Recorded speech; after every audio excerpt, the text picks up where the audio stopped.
Hello and welcome. Just need to seem to manage to do my classic trick of having an hour and then suddenly needing to go live, not having prepped properly. Right, so it's Saturday. Hurrah! Let's get Factorio loaded. I just want to check. I haven't left creative mode on. No. Right. So I'll load that up. Hi Ian, how are you doing? You alright? Hope you're having a good week, or had a good week and having a good weekend. Alright. I just need to make sure the stream's all running okay. Everything's coming through. Yep, cool. Right, brilliant. So last week we designed the gold science build. Yes to both of them. Good.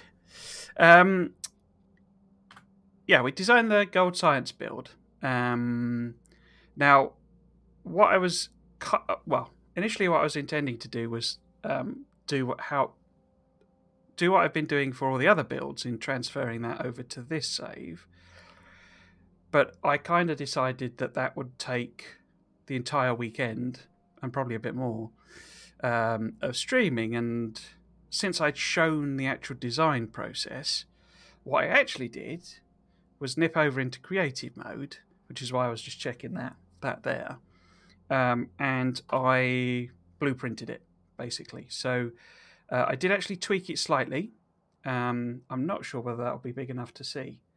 But at the end of the stream the end of the design process, I realised I hadn't put enough green circuits on the right hand, sort of up the right hand side there. So I've added those. I just copied and pasted basically. But that's essentially the same design as we had last week, apart from, say, a little bit of extra green circuits. And I kind of figured, partly because it's so big, that trying to do my screenshots and putting it, designing it again on the stream was like really pointless because I showed the design of it. So it would just be redundant doing that. So I have blueprinted it in. So this is it here. Now, this should run okay. It may tank the frame rate a bit because it is a big design. And it's basically when you move it, it has to work out, where all the trees are going to get killed and all that sort of stuff, which is why it tanks the FPS a bit. So basically, so what I did during the week, it wasn't a lot. I'll be totally honest. It was basically I've divided up the railway system. So we now have. So, for example, this is the red circuits, not red circuits. This is the red science, and what I've done basically is this used to be connected here, and I've chopped off that connection. So basically now red science has this dedicated railway line, and I added in because there was some copper here already. I mean, the train track just went through the copper, so I was like, well, we might as well grab that copper as well. And now red science has what it needs.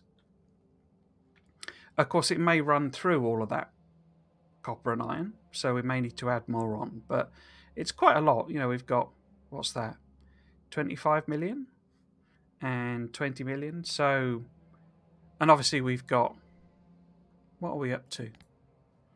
450% mining productivity, so nearly 500. So basically it's like 6 times as much as it says.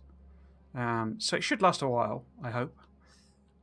But then what I've then done, so the red science here used to be connected down there and then it went across there. And I was getting a bit worried that we would end up with lots of trains crossing over each other and blocking each other. So I've then turned this into a dedicated line for the science. So the actual science trains can come and unload over here directly without any kind of hindrance, apart from the occasional refueling train and other science trains. So similarly, I've rerouted the green science, so it just connects directly to that. And I had to, divert these around here. And I went and added a similar, iron build, iron outpost up here. So now green science has access to everything it needs. And so it didn't take a lot of time. It was just fiddling about with spidertrons to pick it up and put it back down again, basically. So not a lot of stuff. And the outposts are just, I've said before, it just boils down to me clicking a bunch of times and then going away and letting the spidertrons do it and sort of coming back every so often.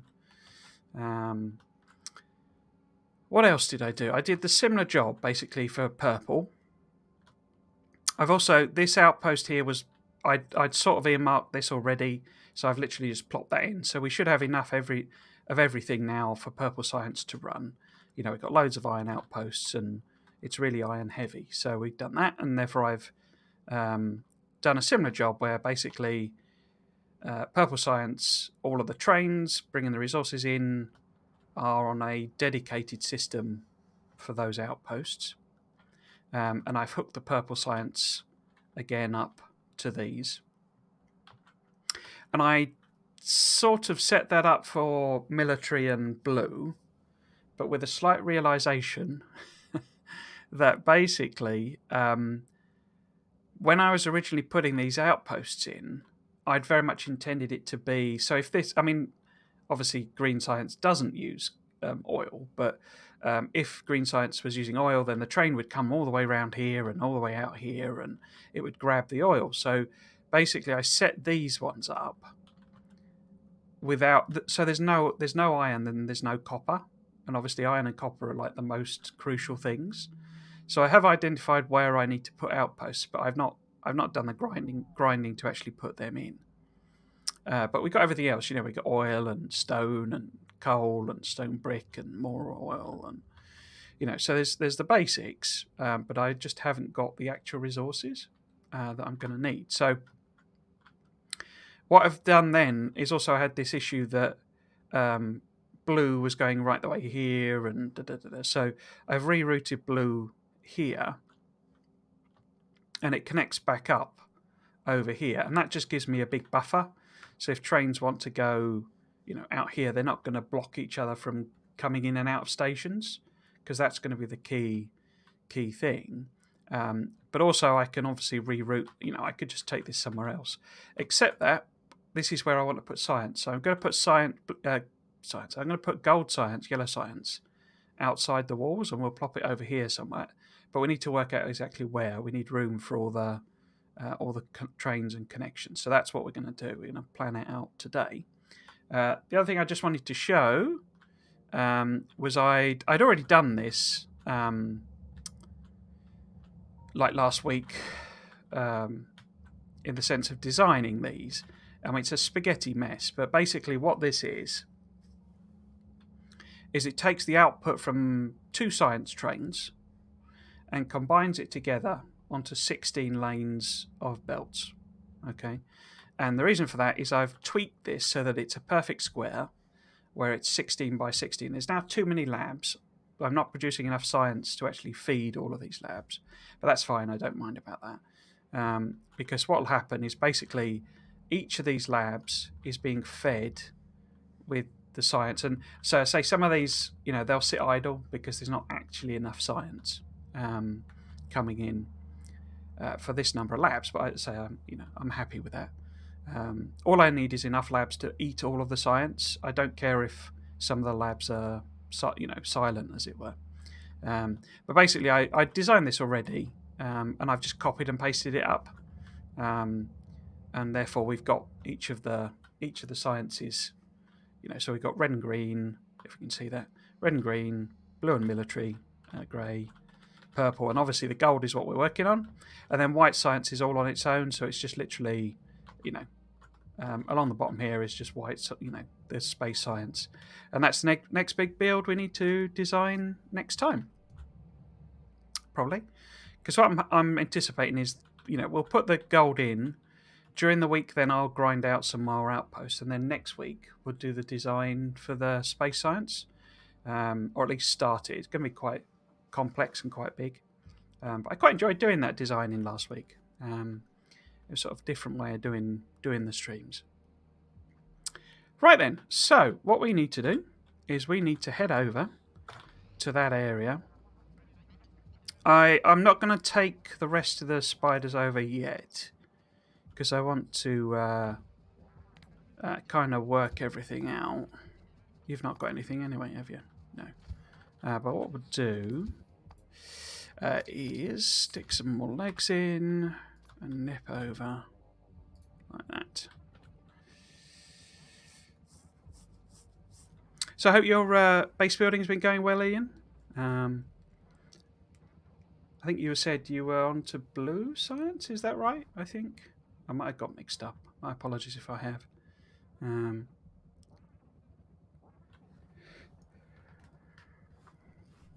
I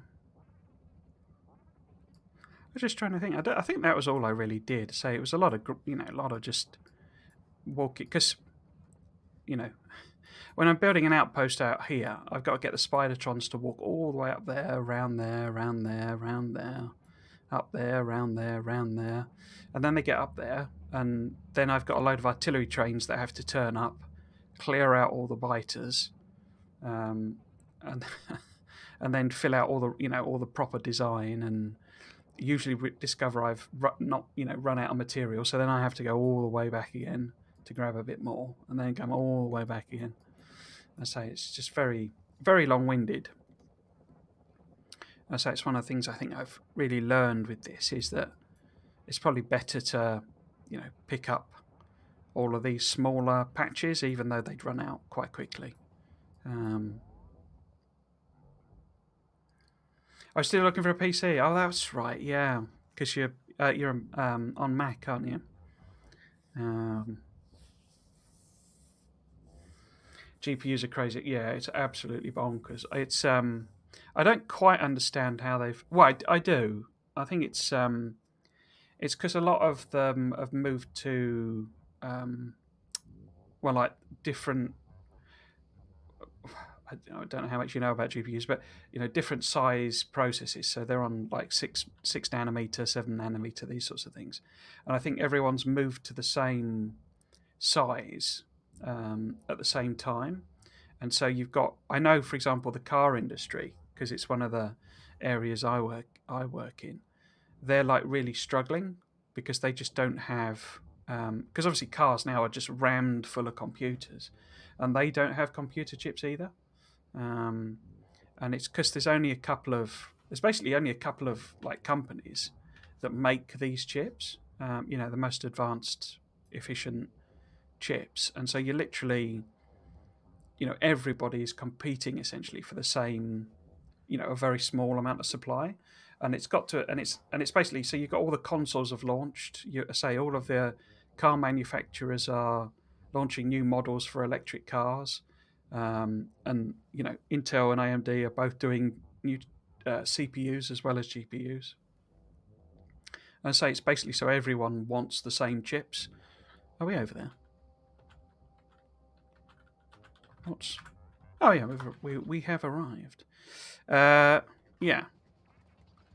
So it just basically means that like nobody's got any chips. But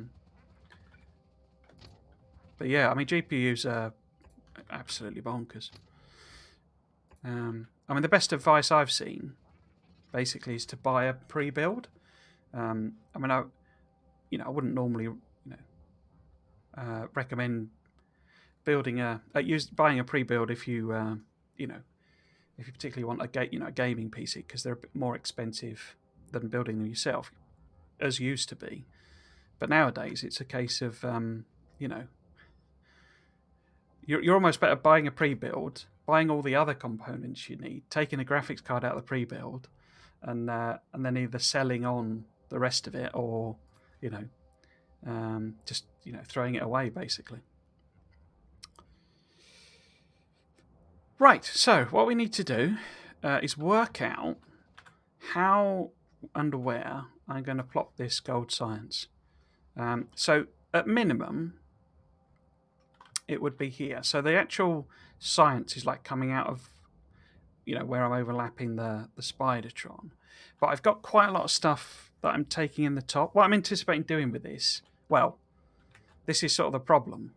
Even once I've hooked this up, it's going to need a lot of iron and copper to like get it running and see if it's working.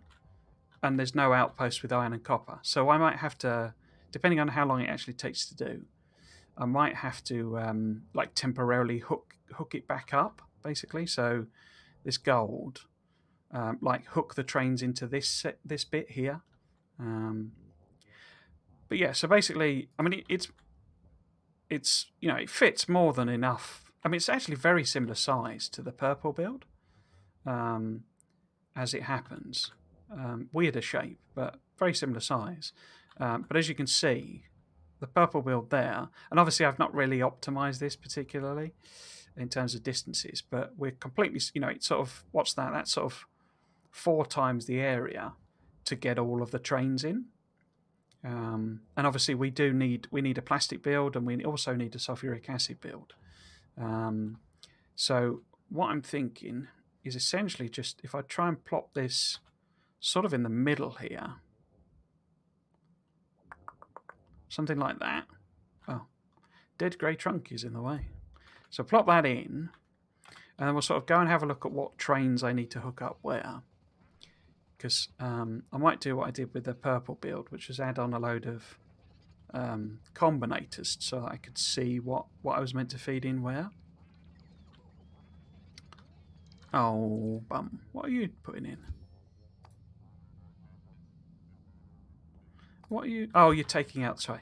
They're taking out the trees and rocks and stuff. That's how I understood it, but yeah.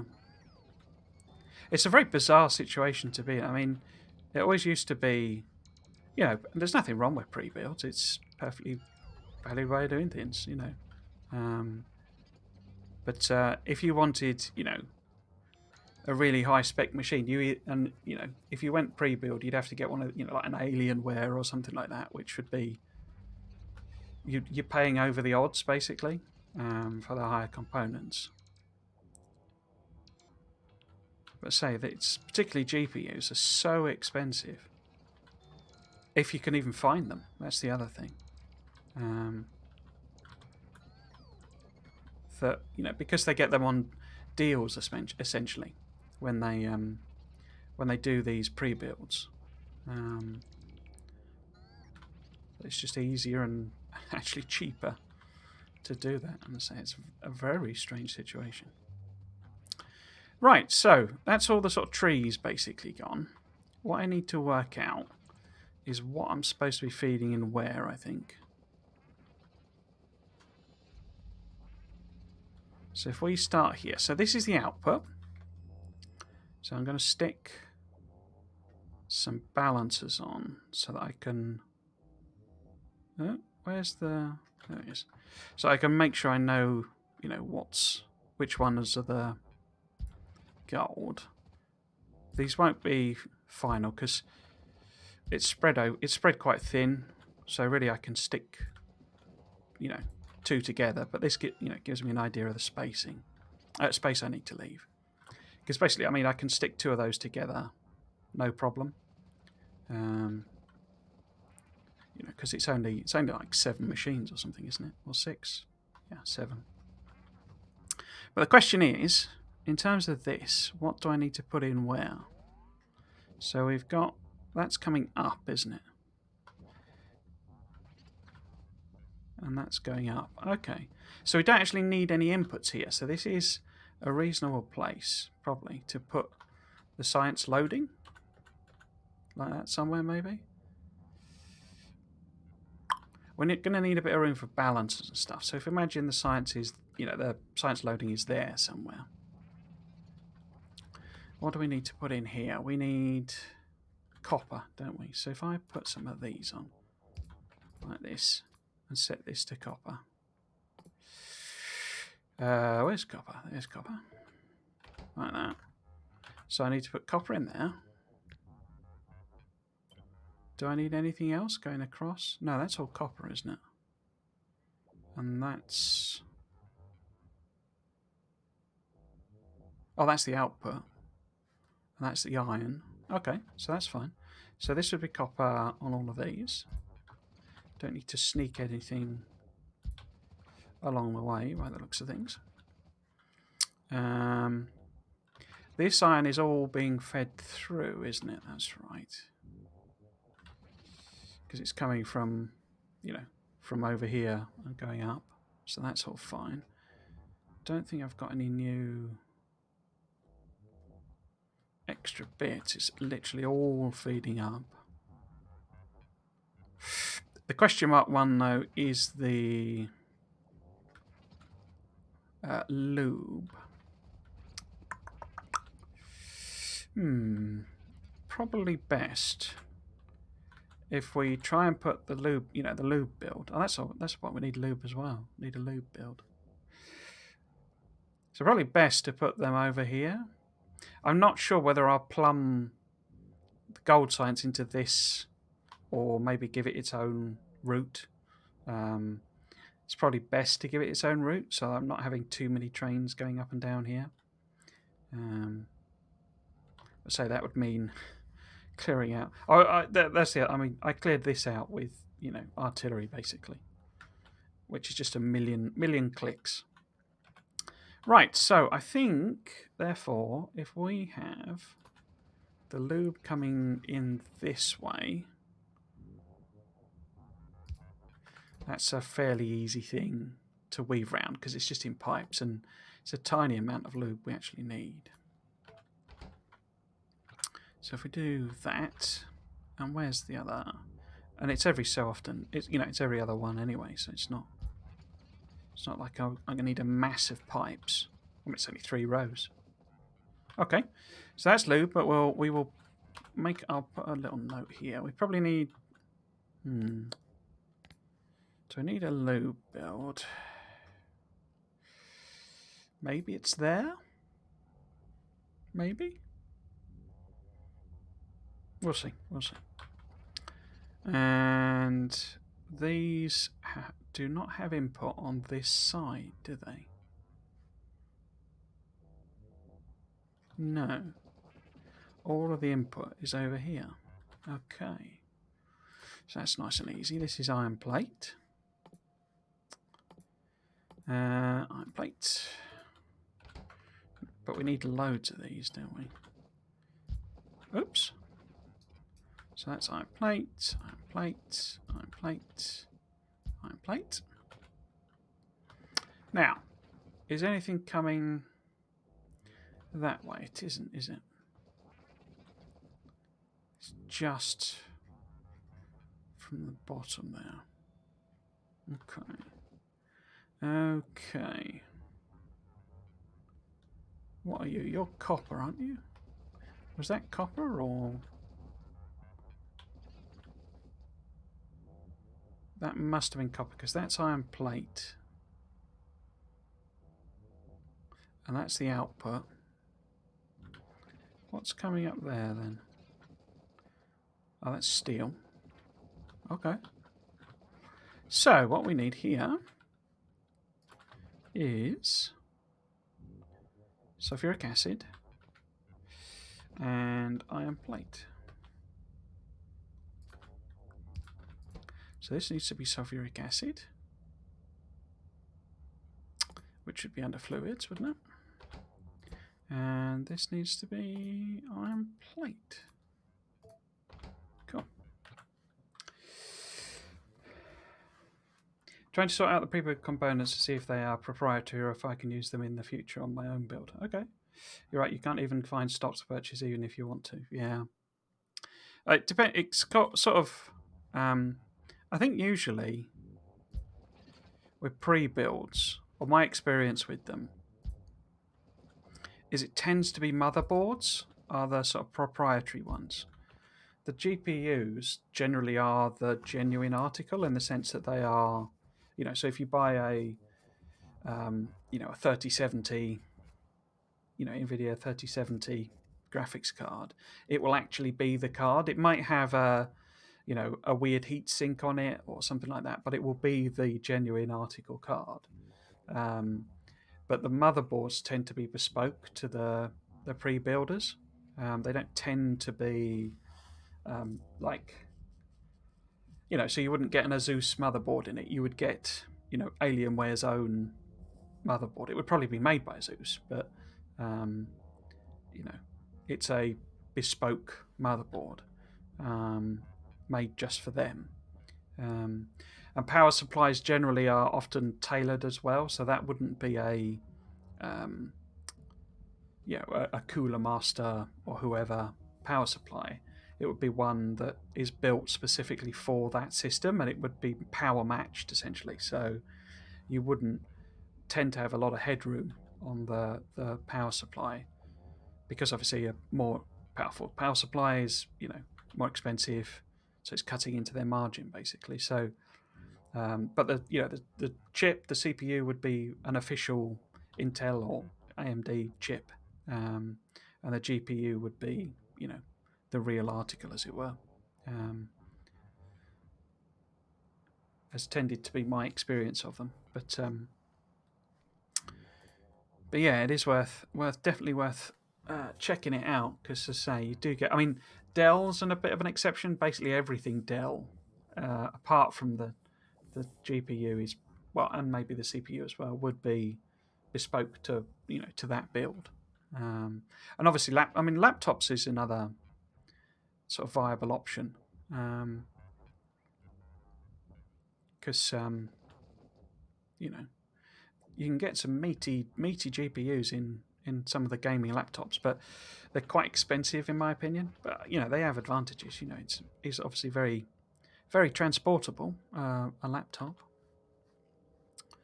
Right, so this must be copper. I mean, I suppose in a sense it doesn't matter. Am I taking it through somewhere else? Obviously, I'm taking it to batteries, but batteries are both iron and copper anyway. These guys are steel. Look at all the things coming in here. So we've got, what's that? Is that additional? Because this must have plastic, copper, and steel.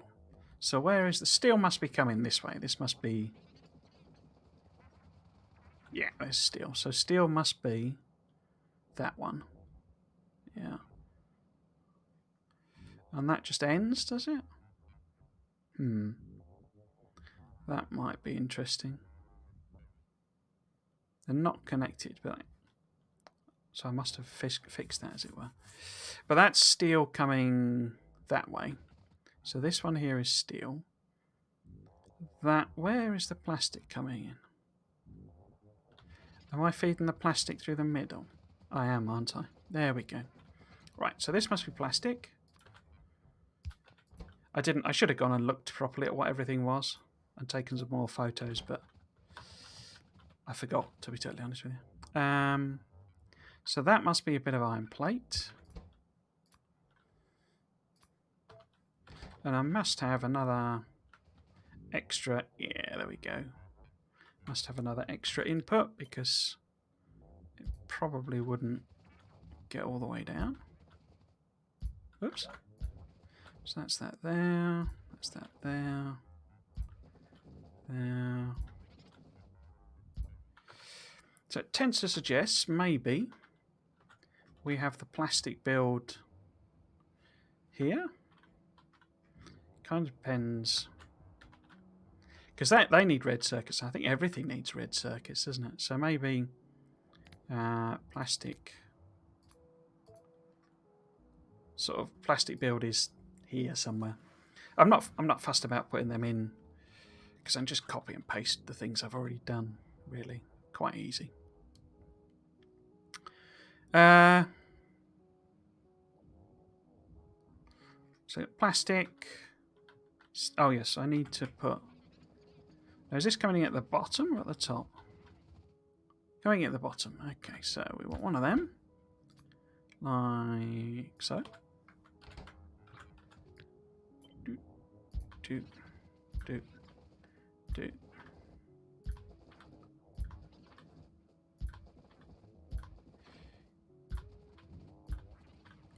Put that in. Now, That's coming from the top, isn't it? So that was the copper. That's a steel sorted. Plastic we got already. So there shouldn't be anything else being fed in up there. And this must be the copper. There. So it must be copper. Like so. Oops. Like that, like that, like that. In fact, I'm going to copy up. Like that. Because there's loads of them. The miracle that is a low density structure that's made of steel, copper and plastic.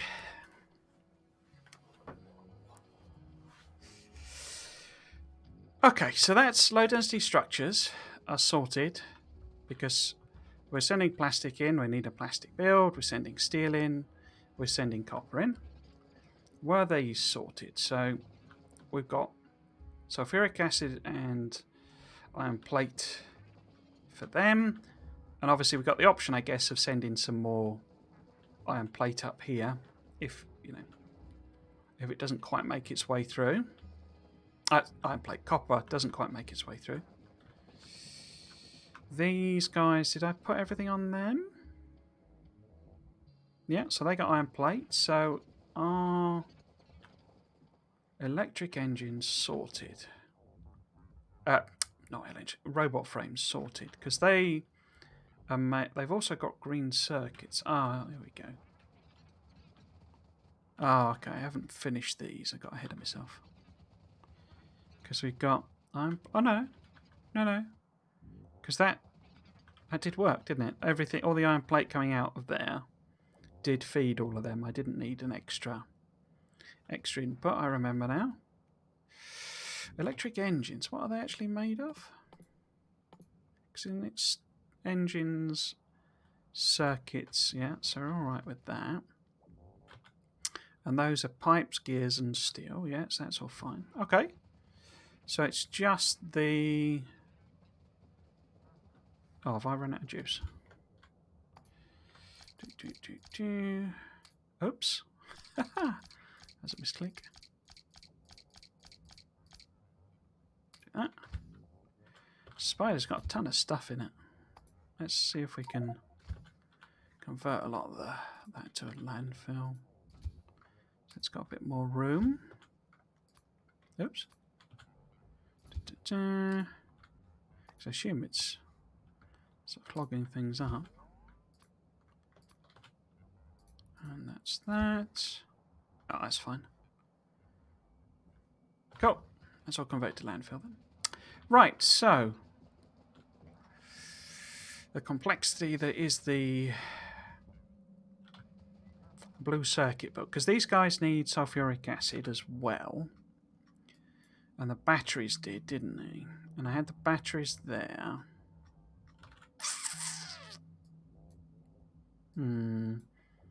Maybe we could put... because there isn't a lot going on over here. So maybe we could put the sulfuric acid build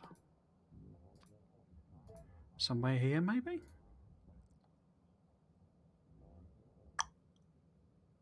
No, it would make more sense, I think, if we get rid of that. If we do a combined... I wonder how the maths works out. That's a point. Because lube we make from heavy oil. And there is no mechanism in the game for just getting heavy oil out. Every way of making heavy oil involves light and or petroleum as a byproduct. But light we can obviously turn into petroleum, and then we can turn that into sulfuric acid. The question, and it may be where this comes in, because originally I'd set this up so that I'm doing actual cracking and stuff, well, heavy light production.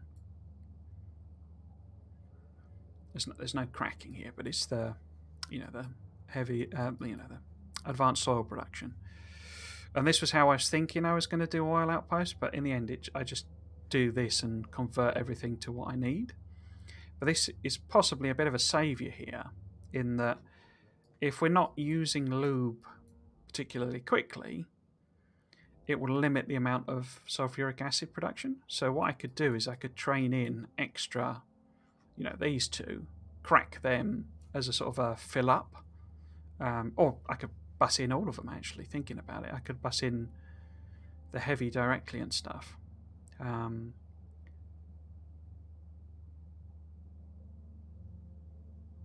fact, that's interesting. It might make sense to, So if I train in, because I need coal to make the plastic, and what I could potentially do, because we're actually going to need quite a bit of plastic, what I could potentially do is make that out of oil and coal, convert all of the oil to petroleum, and turn it into plastic with the coal. But then the excess coal, because you end up with some left over, I could use coal liquefaction, and that gives you more heavy, you see. So we could bring in more coal than we need, turn that into heavy, and the rest into sulfuric acid, but then have these supplemented by extra production here. So we could have both heavy, light, and oil coming in. I mean, I could just pick up the light, because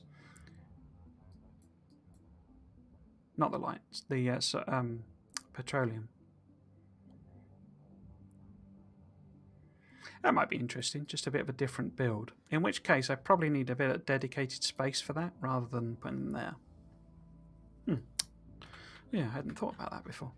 Right, so this is a blue circuit, and it needs red circuits and green circuits. Red circuits I'm all feeding in directly, aren't I? Yeah. But we need this whole... I took out all the belts, because I'm making all the green circuits up here, so I need to belt them all the way around, basically. But what it also needs is sulfuric acid, which I've put that over there. So if we say the sulfuric acid comes in here, like that, that's the only extra thing it needs. Like that. Like that. And that one. And that one. Is there one more? There's one more. That one. That should be it. Yeah, there we go. So that's the sulfuric acid that's coming in. These guys need plastic and wires, but wires are just copper. Okay, so this would be copper coming in here, presumably. And so that must be iron plate. No, that's not iron plate. That's iron plate, okay. So that's copper.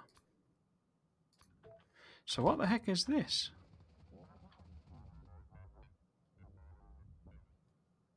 Oh, that's plastic. Okay. Okay. Okay. So this must be plastic here. So at least these are on, if I do go with separate builds, they're on separate. They're quite nicely sort of positioned, I guess. That must be iron plate coming in there.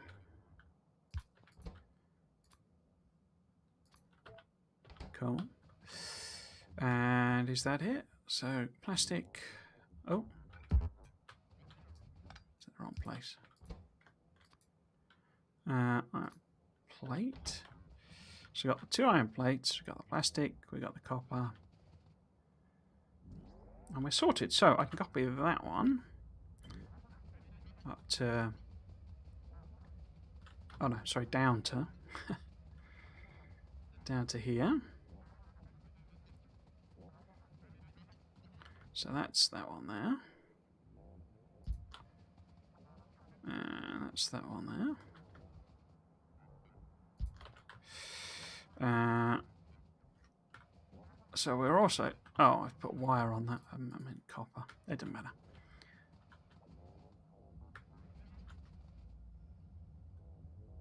Yeah, that's going to be the green circuits going in when I eventually do them. So we don't need any other stuff there. But we do need some things here. Now that must be iron plate. And this must be copper. Aren't I feeding this in? This is like a symmetrical build, basically. Yeah, so they've got the same going on there. So we can copy them up. Have I not got a cheeky extra production? We've got... Yeah, there's iron plate, not production, extra line. So that should be iron plate as well. Like that. This must have more copper coming in. Oh yeah, there's copper coming in there as well. That's right, I remember. We've got copper here and copper there and copper everywhere. Right, so I can just copy these up. Oh, is that an input? Oh, it is. Oh, right. Is that an out? Yeah, that's on the wrong side then, isn't it? Yeah, right, okay.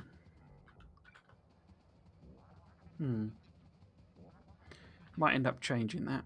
But it looks like I'm feeding iron plate in on this side and on the other side. Not sure that's wise, given the very limited amount of space there is. Okay. So, copy that up, put that there, oops, there, copy that up. So this will be iron and copper, iron and copper, iron and copper, iron and copper, iron and copper. Cool. Which I've misaligned that last one. Okay. And then we want copy this one down.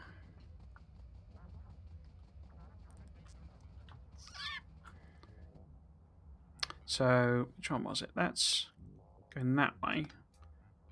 And that's not even there.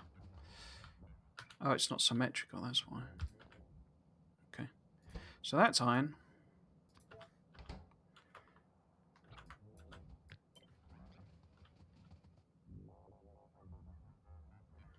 What have I done there? Oh, of course it's 1-to-1, isn't it?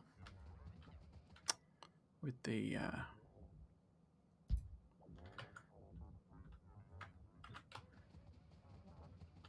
green circuits and wire machines.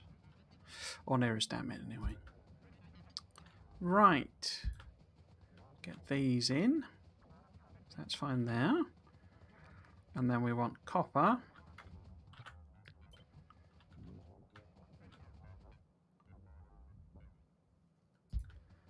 Sort of there. Sort of there. Sort of there. And sort of there. Awesome. So we just copy all this. What?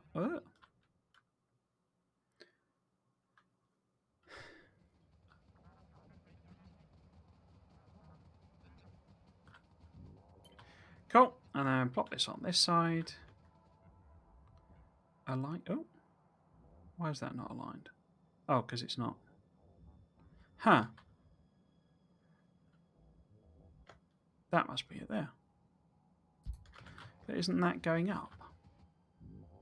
Oh no, that is going down. Okay. Okay. So I think these ones actually should be on the other side. and feeding iron in this way, because that'll give me more room for the copper, because I'm going to have 1, 2, 3, 4, 5, 6. They're only like half lanes, because this is only feeding one machine, so I can do splitting. But if I've got 6 machines to field, I'm going to need 12 machines, a half a lane each, sort of thing. 2, 3, 4, 5, 6, and I've only got 7, enough room for 7 belts. So basically, in fact, I think I'm going to end up have to put more copper down these as well. But yeah, there won't be room for the iron, basically. So really, we need that to be on the other side, I think. But we'll see. We'll see. Right. So the basic message is we need probably two stations each of. Do we need 2?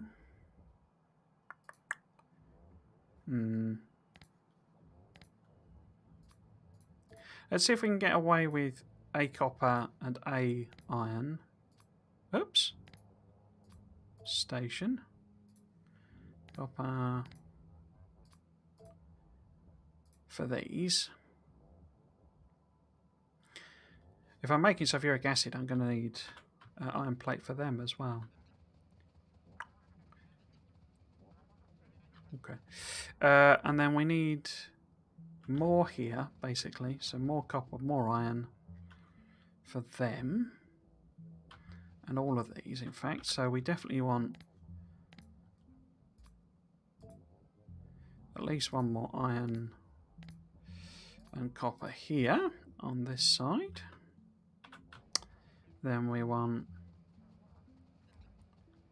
Are you charged up? You've charged up. Okay, stick some more legs in. And then we want... This is a load of copper, isn't it? Load of copper. So we want probably... Well, I would guess probably...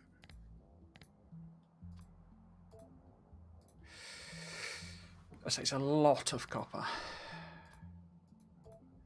So let's see if we can't fit 4 in somehow. Along the end here, this is all iron plate. Basically, isn't it? Well, plus plastic, obviously. So this is iron plate.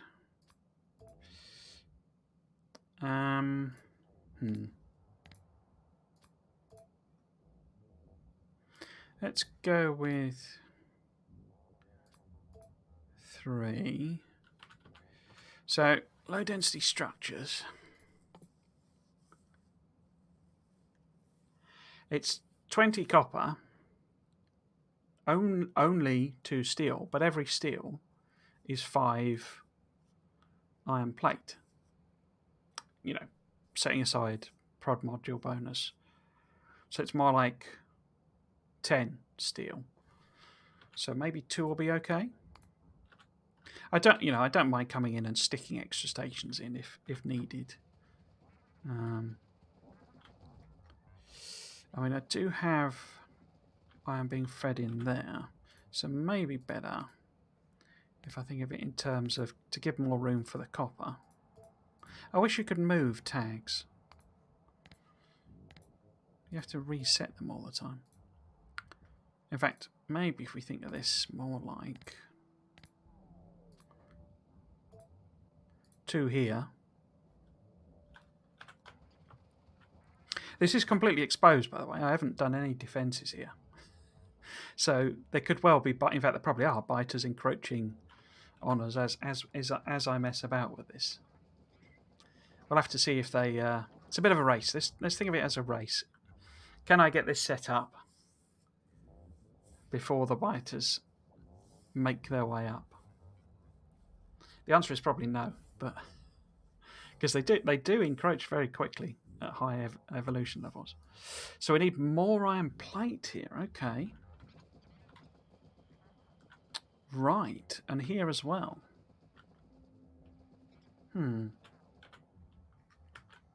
Okay, so if we just do one more iron plate station there, or, approximating, one more there. What do we need on this side? I think we need even more copper.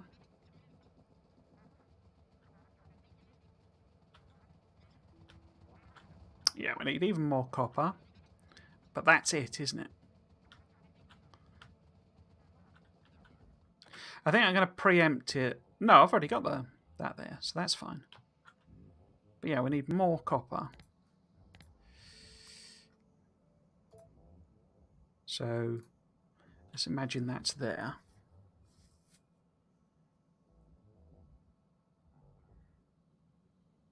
Okay. Now, we also need... Oops.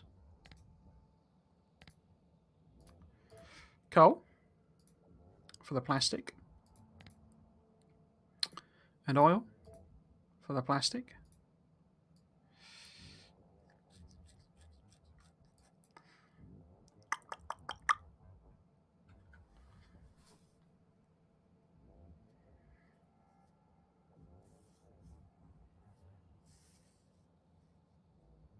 Because I'm going to need water, no matter what system I go for. I say, unless I train in heavy for the lube. But even then, if I'm building the sulfuric acid over here. Now, I think what I'm going to do then is we'll have like a dedicated chemical factory here of some description. So we'll have the lube. Now, it might be tricky because we're going to have to pipe and pump, and obviously fluid mechanics. So it might get a bit interesting. But the advantage we've got is that we don't need a lot of sulfuric acid and lube. So even if we're pumping them quite far, we might get away with it.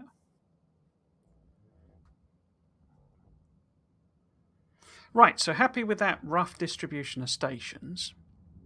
How am I actually going to do that? Because I've left this big gap here, because what I'm anticipating is actually I will have to take the trains round. I mean, I might do some kind of crossover, but I'm going to have to hook them into this system to at least get like materials flow in, so that we can test this out, that I've hooked everything up properly. I say with a caveat that I've not got any iron and copper over here. So I could sort of temporarily plug it in there, or maybe there, and I connect something up somewhere else. In fact, I could probably just hook that up. That might be... Would that work? No, that wouldn't work. Anyway, I'll worry about that when I get to it. So let's go and see where these stations would actually fit in. Because I'm thinking actually, I do very similar to this, where I have long lines essentially, and I've got options then. And to try and get the stations like fairly close, and we'll just spaghetti the belts around basically. Cool. Okay, let's go and see how that looks. Oh, crikey. Sorry, I had to get the coffee boiling. What you said about the motherboard and power supply is what I'm finding as well.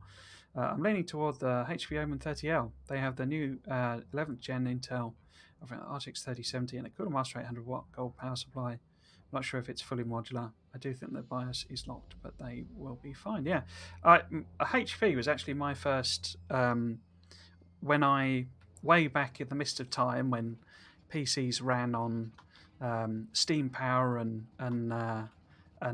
Clockwork Mice. A HP was my first PC. It was a pre-build, and it served me well for many years. But that was kind of what I found, and I say other ones I've dissected later. But that had a custom power supply. It sounds like the one you're looking at actually has a proper Cooler Master, so that would be transferable.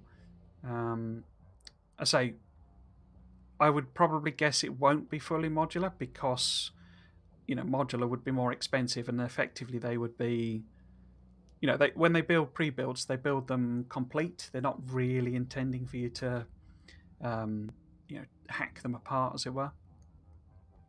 But so yeah, mine, the HPI had a completely custom power supply. In fact, it supplied some really weird wattage, like 432 watts or something, because that was exactly what the system needed at maximum load. But it was a really good little PC. Yeah, I mean, I used to know someone who worked for HP. Yeah, it's usually pretty good stuff. Very reliable, I would say, HP stuff. But well, obviously with a caveat that if you're going to rip it apart to get the graphics card out, then that's probably not too relevant. Right, so let's leave a nice... In fact, how much space do I actually want to leave? I've got a load of lanes here. So let's think in terms of, say, what sort of room would I need to put in, say, 2 10x10 balancers? With a bit of a gap, just to be safe on all sides. So that's like the minimum proximity that I want any train station to be. We probably don't want them overlapping too much because of how we've got the lanes mixed. So we've got like 1 iron, 1 copper, 1 iron, 1 copper. And also, I already said I'm probably going to have to take more iron this way because there's not actually enough room for all the copper to go down the middle. So if we imagine this is one of the stations. If I line... I can't really point at it properly, but where the end of the belts are, let's line them up. In fact, no, let's line the end of the rail with the end of the build there. And that should leave enough room. In fact, let's do a little bit of... So I've got tons of room. So there's a bit of extra room there. So this is sort of where we want our first unload station-ish. Say we'll have to work it round. But this is where we want our first one. Then we want a nice bit of room, say, in case we need to fiddle about. Where's that balancer gone?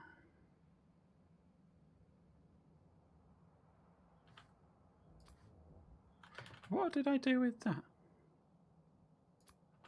Oh, no, it's in the balancer book. Oh, there we go. Getting confused. So let's leave a little bit of room, like that. And this is like the minimum spacing for the next station. I say I'll have to work it all out with actual train junctions further up. But this gives me a rough idea where these need to be. And we only really need iron and copper here. We could drop off copper by going down there, but don't like that. So we'll have a copper station there. So let's go and do that. Let's put some more legs in. You can actually keep, if you're doing like I'm doing, standing around a lot, you don't actually need... These 6 plus the batteries will actually power all of this until you start using your robo ports, and say if you move long distances it'll drain the batteries, but they massively buff the personal solar panels, so you can actually... They're practical to use, where they didn't used to be. Right, so this is all copper, so we want a similar sort of situation really. So we want a bit of room for some balancers and jiggery pokery, basically. So sort of maybe there, and then so if we put this sort of here, so this is our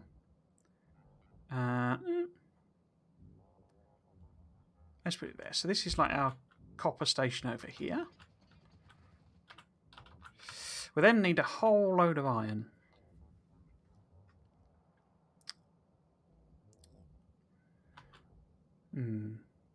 So maybe if I think in terms of dropping iron off here, and that's the equivalent, that's that. So it's going to, hook round basically. But it gives me a bit more room down the bottom.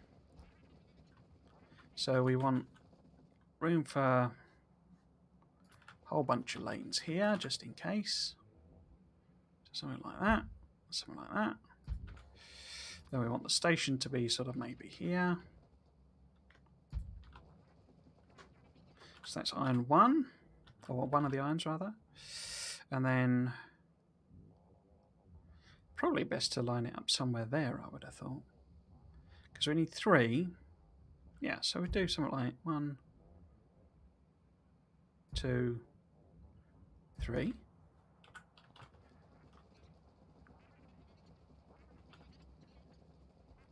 So these are all approximate because I need to line it up with the actual, train line proper, as it were. Right, so we then got, in fact, let's go up the top here. I think we'll do the same thing. And we'll plop that iron actually on the end.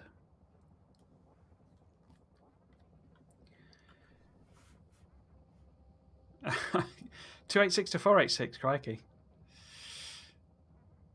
I didn't know you were it's very difficult to tell on Twitch how old people are. This isn't meant in. I mean, I'm an old fart basically. I'm mid 40s, and I don't mean it's difficult to tell how old streamers are, but the audience, because particularly something like Factorio, you get people. They're literally, they're in. Well, I mean, someone who occasionally comes around, watches these streams. He's in school, 14-year-old, as in, basic, not school as in how Americans call, college school. But he's like 14 years old, and you just can't tell. I mean, it's obvious that you wouldn't, because it's just text basically. So anyone can write, at any level, if you see what I mean. You can write brilliant pose and be, 10. Well, probably not. That's probably a bit of a stretch. Or write like a, what I'm saying is your reading and writing age is not necessarily connected to your physical age, and so it can be very difficult to tell. So I tend to just assume people are, younger, just so that, just to keep that in mind, as it were. And so it's because I do these streams, and I hope I stick with it. I'm sometimes a bit worried I swear and stuff, but try to keep everything, nice and clean. Because Factorio in particular, the audience for it is just so diverse. It's like so many different types of people, different ages, and all that. Which is brilliant, really like that it's that sort of a game, But it does make knowing, who's watching, as it were, a bit of a challenge at times. Right, so that was the iron, wasn't it? So we then wanted to do copper, iron, copper, copper, copper. I think... I suppose also I technically need one, unless I do a bleed off. If I'm doing sulfuric acid somewhere over here, then I guess I need to deliver some iron for that as well.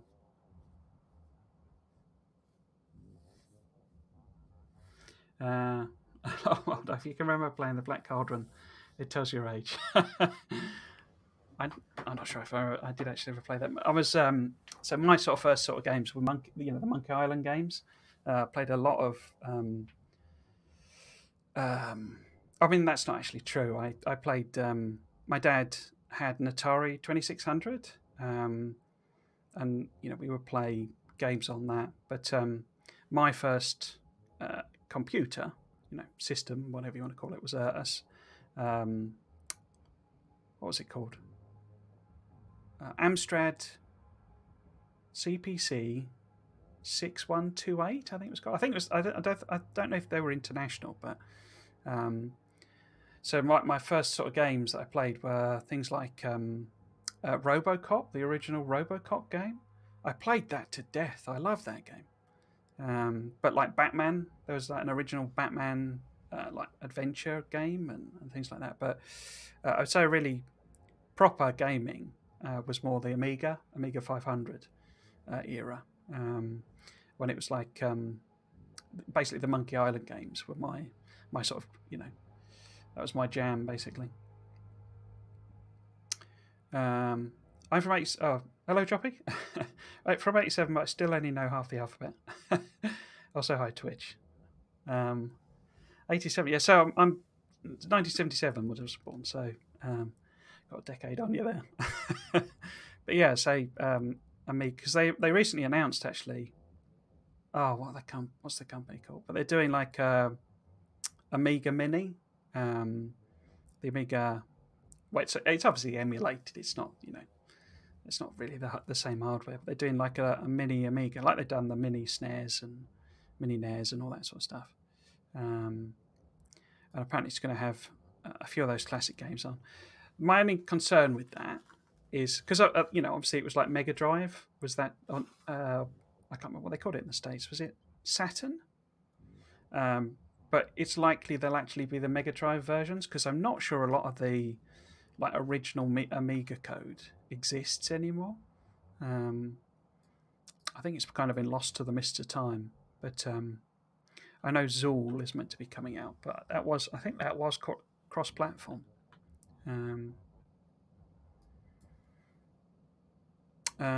Right, so that was iron, wasn't it? So I need copper. What I'm thinking, basically, is I essentially go, so this would be, copper, and then we start taking it down. So let's get that fully in.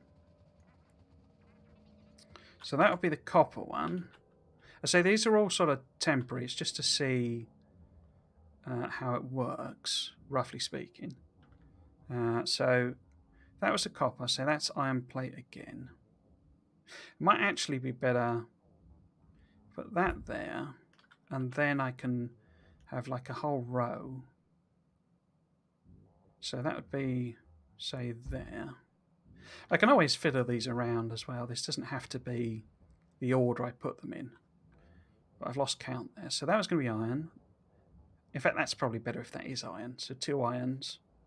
And then 1, 2, 3, 4, maybe 5. So this would be 1. And that would be 2. And then we would have something like 3 and 4.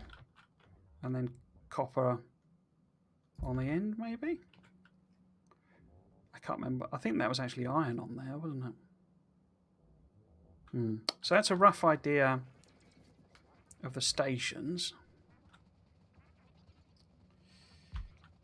So this is the actual map for the Megabase, as in not creating. Yes, so this is now back into the...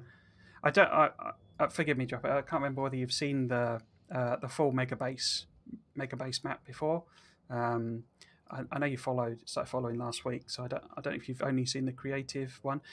My test map where I've got creative mode is a completely different map.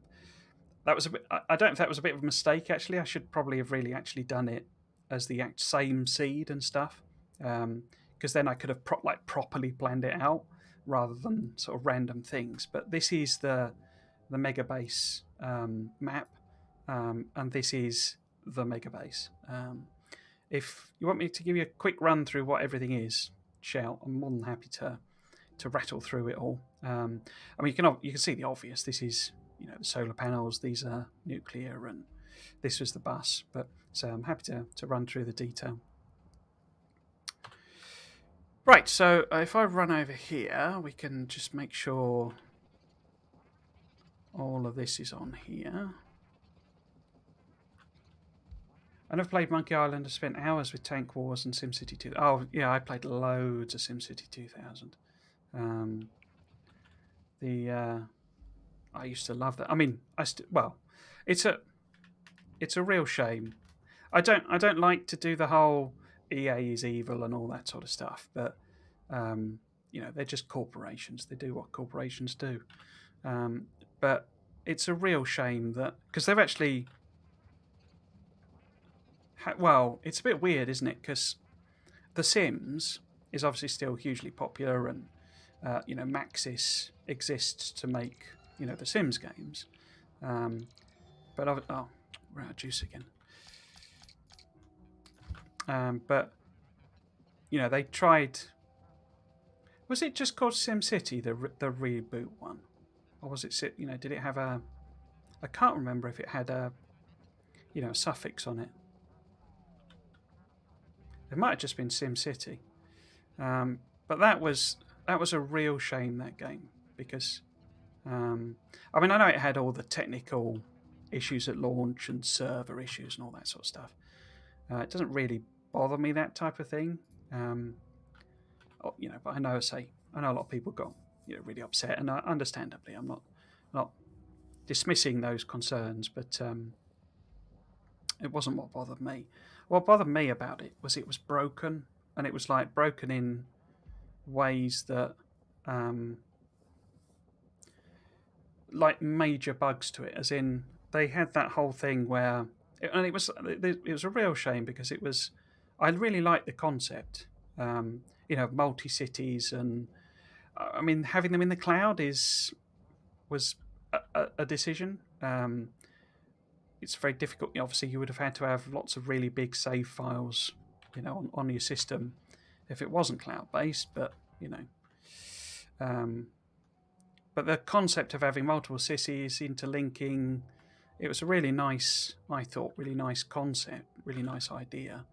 And it's the only time. In fact, why is that not lined up? I think it's the only one game I've seen where they've tried to do a city building where it wasn't grid based, so it wasn't rigidly grid based, and you could actually build, zone areas that weren't just squares, basically, and it was really pretty, but I say it had some fundamental flaws to it. That in particular, there was like massive bugs that basically your population would go completely askew, and people would die, because it was, obviously, I mean, it wasn't simulating everyone, but it was simulating your population, and the population would like die, but not go. If you see what I mean, even with not, it wasn't that they didn't have funeral services or whatever, but you would get this gradually creeping discrepancy between your population and the number of actual people there, and it had there were a lot of really big bugs that made it basically completely broken, and obviously they then closed them down. Say Maxis that does Sims still exists, but the Maxis that does or did SimCity is gone, basically. It's like one of my favourite series is the Command and Conquer series, and again, I don't want to, I don't actually have any problem with mobile games. I know a lot of people do, but no fundamental problem with a lot of mobile games. The monetization maybe is a bit awful in some of them, but the fact they did that Command and Conquer mobile game, it's fine by me. It's not. Why have I put the wrong station in? It's because I'm jabbering away. This is not the science pickup station. But the fact that EA is just sat on so many licenses, it's just such a shame. I say, I don't mean that from necessarily from a EA is evil cliche point of view, but like Syndicate was, loved that series when I was a kid on the Amiga, but they did that one. Was it an FPS or a third-person game? And then that failed, and that's it. There's there may be a mobile game, I guess, but what else? All of the Bullfrog games, the Populous games, and say it's just this real. I don't. It's sort of one of the problems with IP, to be honest with you, and the fact that corporations can just have all this IP, and it doesn't expire, and they're under no obligation. Well, I mean, obviously not under an obligation, but I mean, you could hand some of these licenses could go to little indie companies, and they could make some game, in the series. And in a sense, what harm would that? They could license it out, basically. They could license the Syndicate license to some indie studio, and they make a game. And what harm does that do to EA? But it's not how they think, Sorry, that wasn't meant to be quite a rant that I went on. But so the other thing I'm going to need to hook up is refueling. But that I can just do a spur, stick that over there somewhere. So this is the loading station for the gold science. So I think that's fine, isn't it? I think I'm happy with where that is. I'll have to, I've got loads of room, but and I'll have to put balancers in and all sorts of rubbish. But yeah, we've got plenty of room there. Okay, so I'm happy with that side of it. So let's bring over the spiders and start filling some of this out. And then I can, in the meantime, I can work out where these train stations will actually go. Because as I say, I need to hook it up with proper lines, basically.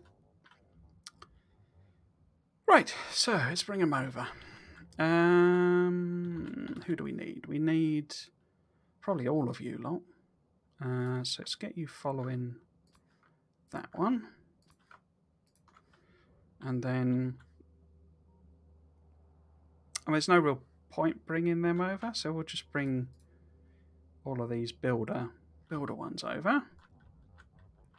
And they can go down this train line and fill that out. And then we'll park them kind of in the middle.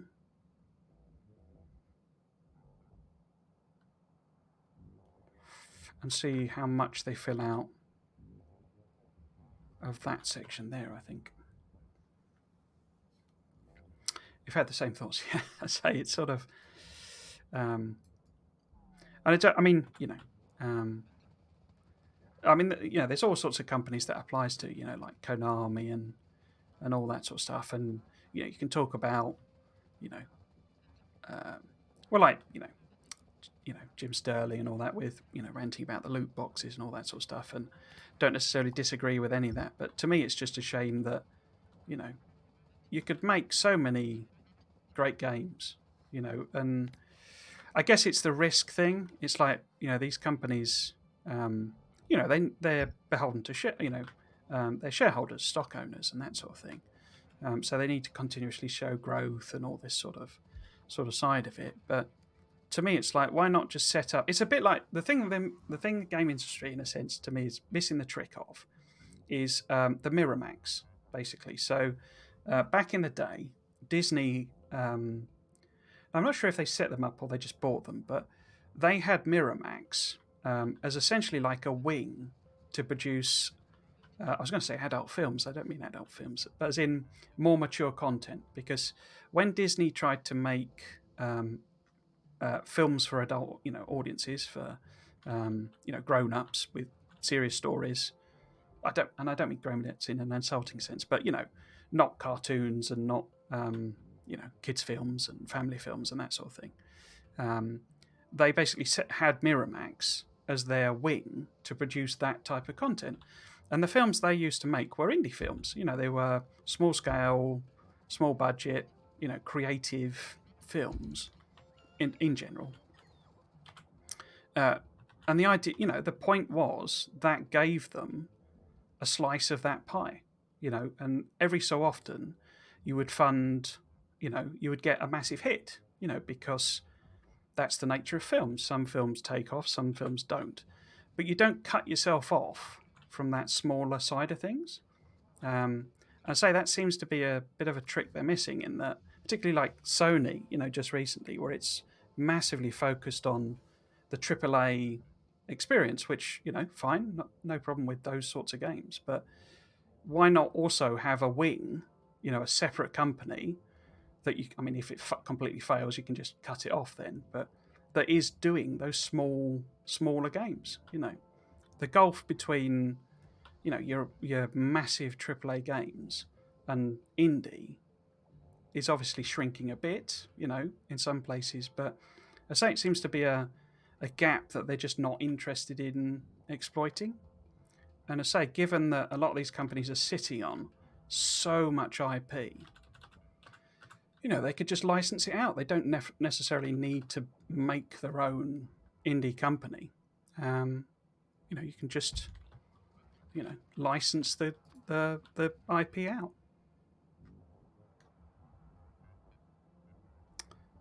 Right, where am I actually going with this train line?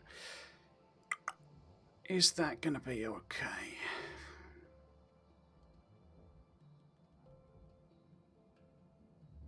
I mean, that should probably, because I say, I'll probably end up hooking this in here, connecting it up so that I can get it up and running, and then disconnect it and grind out a million outposts over here, maybe.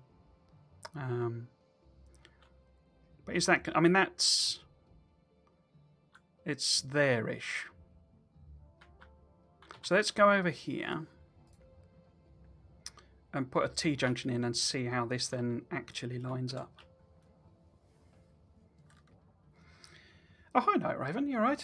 Not little children content type stuff. Yeah, exactly. I mean, it was films that I know. The American system is, you know, you because you have your Second Amendment where it's like, which means you can't. Films aren't like properly restricted. In theory, anyone can see them because they are freedom of speech. You know, free speech basically. But in practice, you know, kids can't see R-rated films, you know, generally. But in the UK, we have actual, it's like a legal thing. So you get films are rated 15, 18, and people, it's like illegal basically for people under that age to actually see those films in a cinema. In your own home, you know, it's up to the discretion of the parents, but a cinema, in theory, in practice, they basically don't bother if you're close to the age. But a cinema's not technically allowed to show a minor a film rated above that level. And I say that's what Miramax tended to make. It tended to be films that were 15, 18, you know, that sort of thing in general. Or certainly that's what it was intended for. Another great example of it is actually Orion.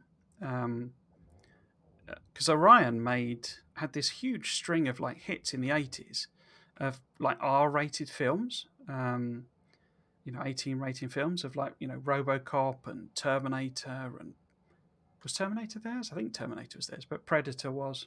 And that was a studio that was kind of dedicated to that type of film. I mean, you know, obviously they made other stuff, but that's what it was there for. And it was like, you know, that's what its mission was.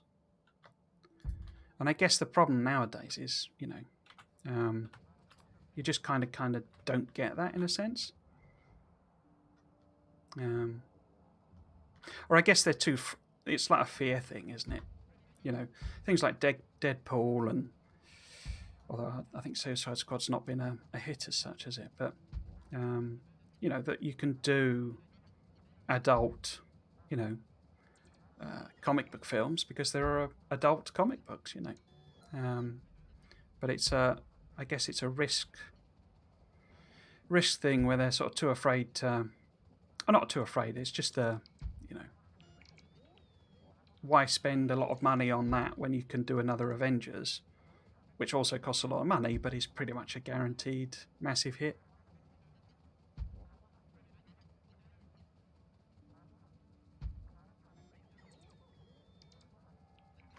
Have we run out of room? Looks like we've run out of room. So take them out. Turn it into that. Oh! I guess there's definitely no room. Let's stick a chest down. Put that in there. Oh, actually, why don't you take my belts? Oh, crikey. It's properly full. Okay.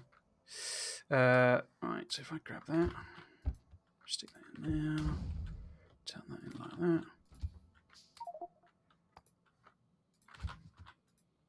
Oh. I usually expect the bots to auto-replace it, but of course they're switched off. So if you now take those belts, and I can grab the rest of that. In fact, no, keep the coal. Let me stick that in there. Whoops. blow that up. Right, there we go. That's a bit tidier, a bit more room. Cool. Now, where did we get to? So this is the train line as lined up with the other one, just to make it a bit easier. So this train line would be here, which is slightly misaligned there. Like that. So we need to put one of those in. Maybe there just to be safe. So I can pull all of that up.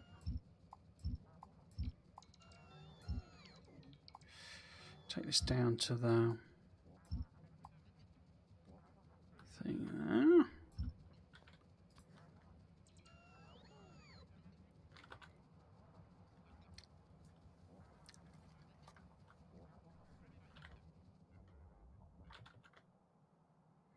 So, take this down here by 3. So hopefully there'll be enough room if we put the station here.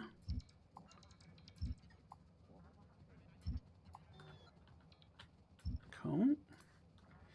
Where is the station? The station is... No. Must have gone past it. No. Not far enough. There it is. So that's... Oh. Of course I got the unload on both sides version. Let's just use the normal version, because this is just... I don't think we're going to get everything laid down today, because there's just sort of so much of it. Right, so this... Oh. Why? Oh, of course you've got the belts now. There we go. I'll swap you the belts back. Right, so this is the first station. So then we want one sort of here. Can I get some more legs on now? Cool. So if this was the... Where's the straight rail? There's the straight rail. So this just tells me roughly where it is. Like that.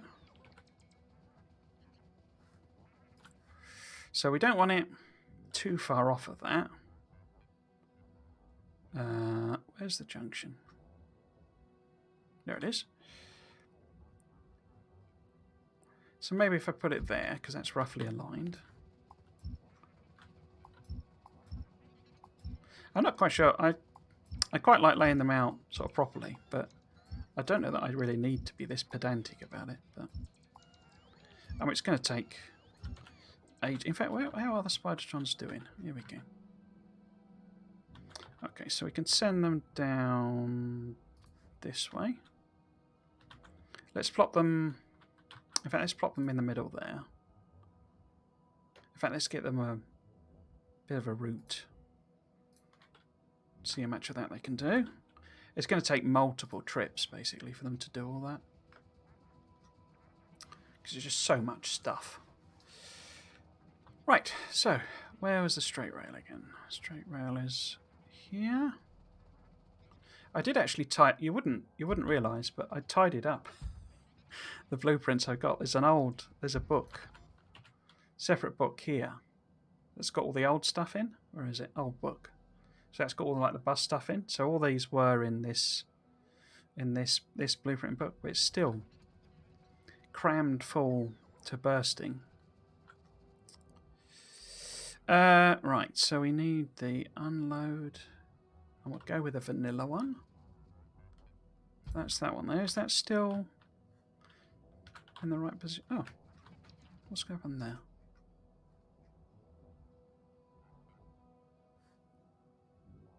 Guess I missed that when I was picking it up, maybe?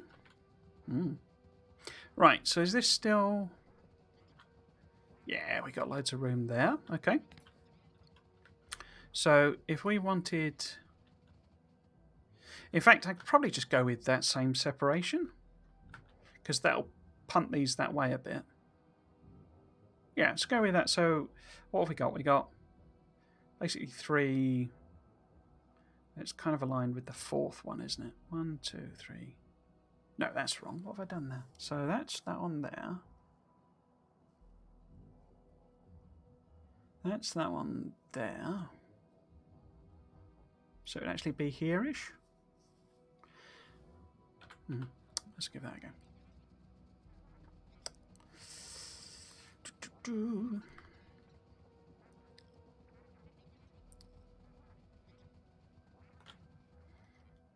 We want the rail things, which is there.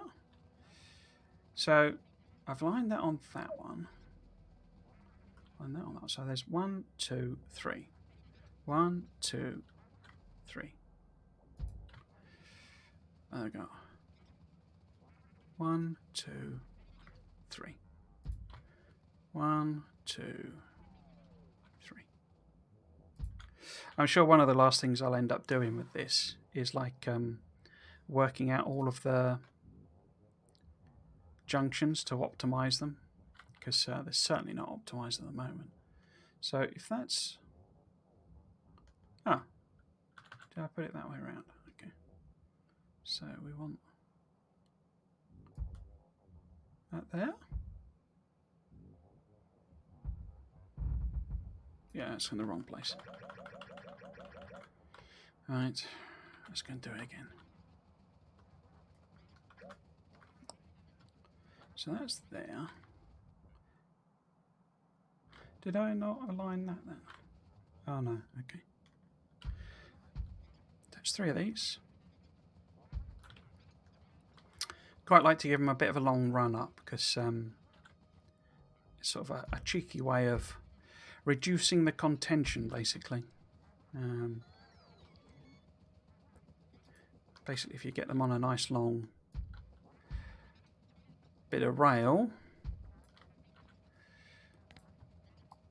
it gives them sort of a more... It adds more breathing room into the system. Let's put it that way. Alright, so that's that one. Get rid of that. Do that one. That one. That one, but undo that. Like that. Cool.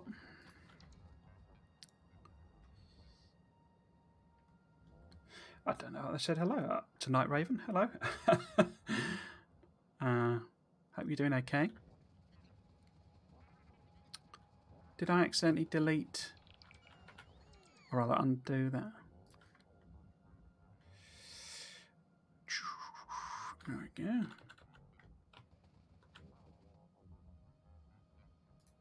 No, it's fine. Just looks weird on the map. Right, so we want 3 more stations. Like, no, not that one. That one. There we go. That. I know there are in various, mod packs and different overhaul mods and stuff, but I wish there was a super radar in this game, because, and I'm not, it could be super expensive or something like that. In fact, what I wish, to be honest with you, is that one of the things the rockets did for you is like reveal bits of the map permanently. A bit like you used to be able to do you might still be able to do it, but it's like a perk to Civilization when you used to, get to the space age. You would, wrong thing. You would reveal all of the map. What am I looking for? I'm looking for them, because they've missed a bit there. So this is flashing away, so we're obviously run out of quite a lot of stuff already. It's a ridiculous number of undergrounds that these builds use. Well, then get them to... They've put stuff down there. Let's get them... I'll avoid that bit then. So if we get them into that section, see what we can fill out here. Because I'm happy with these now, so I could get them to do this as well.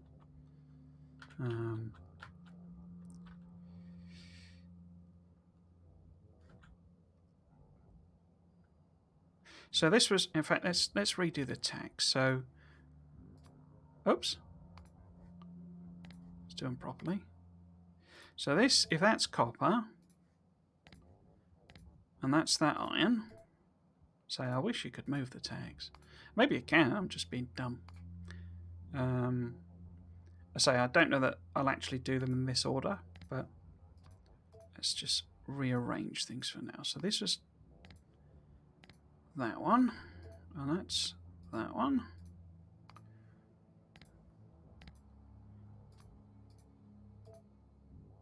Like that. And then this was going to be, these four are going to be copper. So how much room do I actually want to leave there? Because I need to leave room, you know, to bring things around, so I can't actually make them a lot closer. But if we say this is like sort of as close as I can make them. Have you all just run out of stuff now? Let's see what they can fill it. Oh no, it's run out of charge. Stand over there for me. Or a way to improve radars, yeah. It's just because, you know, I mean, when you're in most of the game and you're playing the game to the intended ending point, that sort of radar coverage is fine, you know. But now, a lot of my blueprints, well, look, I mean, that fits in the radar. And so I'm generally, I mean, I could come around here and stick on loads and loads of radars, but that's sort of counterproductive. So I'm mostly working in the dark. And it's just like, well, it's just inconvenient, really. So if we do one straight, I think. I'm going the wrong way. There you go.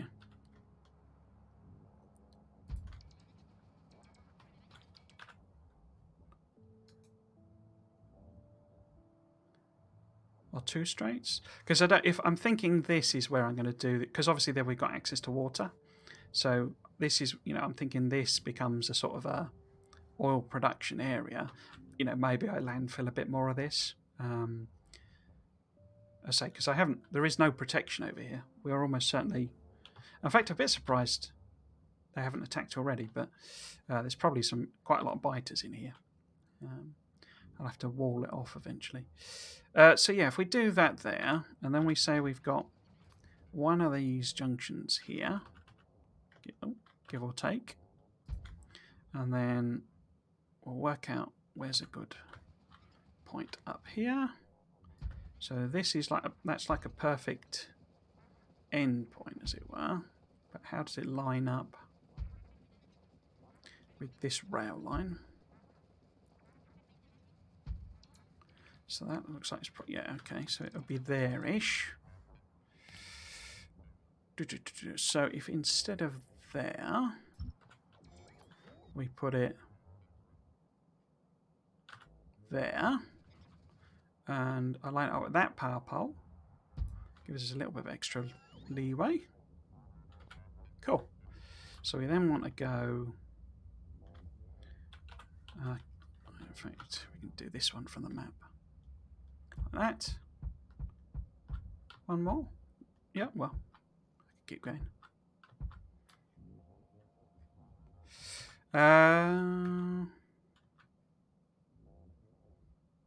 What about that one? And these ones.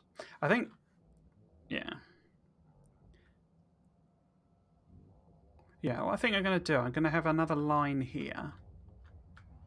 And we'll set it up. I'll make this a T-junction for now.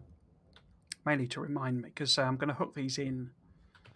How are you lot doing? Just so that we can get it up and running, really.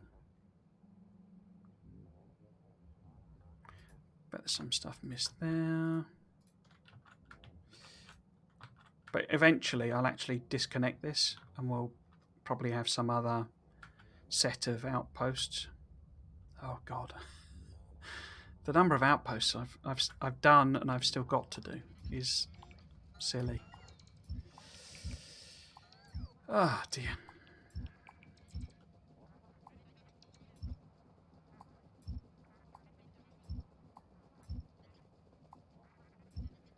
All of this.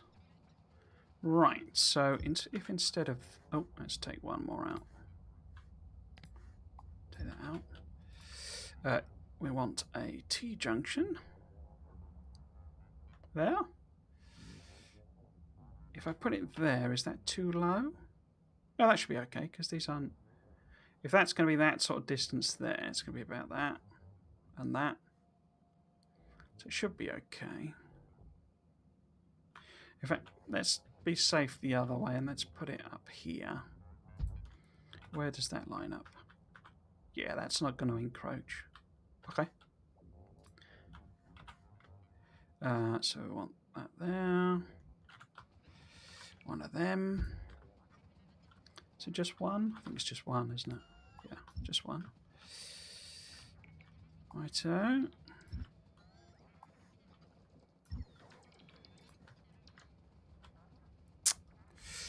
What am I looking for? Oh, drop-off station. Which would be that one. And then similar sort of idea here, really. We need to work out roughly where this is.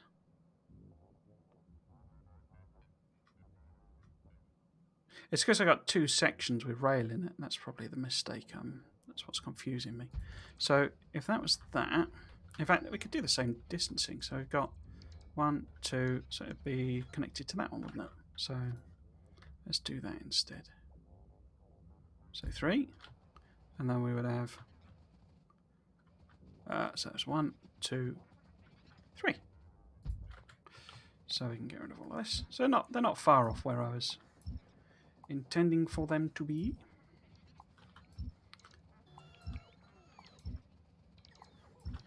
Cool.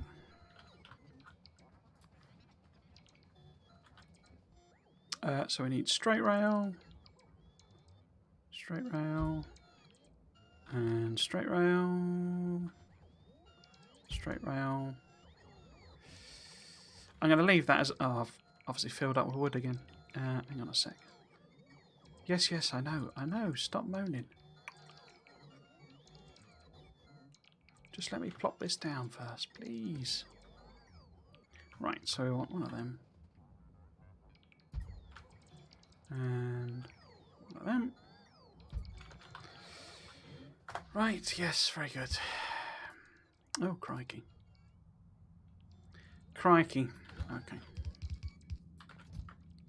Let's just chuck everything in there. Grab all that wood. And a few chests.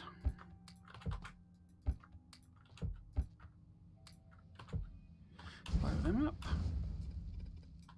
Cool. Coal's fine, you can keep that. Right, so how are the spiders doing? I suspect they're pretty much out of most things now. A little bit of belt left, but what we can do, we can send them up because a completely different spider with. In fact, that's going to be too far. Oh, thank you very much for the follow. Luna was here.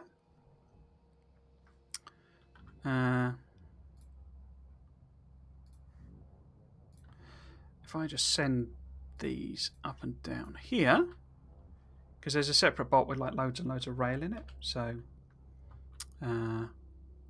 he should be able to do a lot of that, even if none of the other rest of it can be done. Right, so let's add these on here.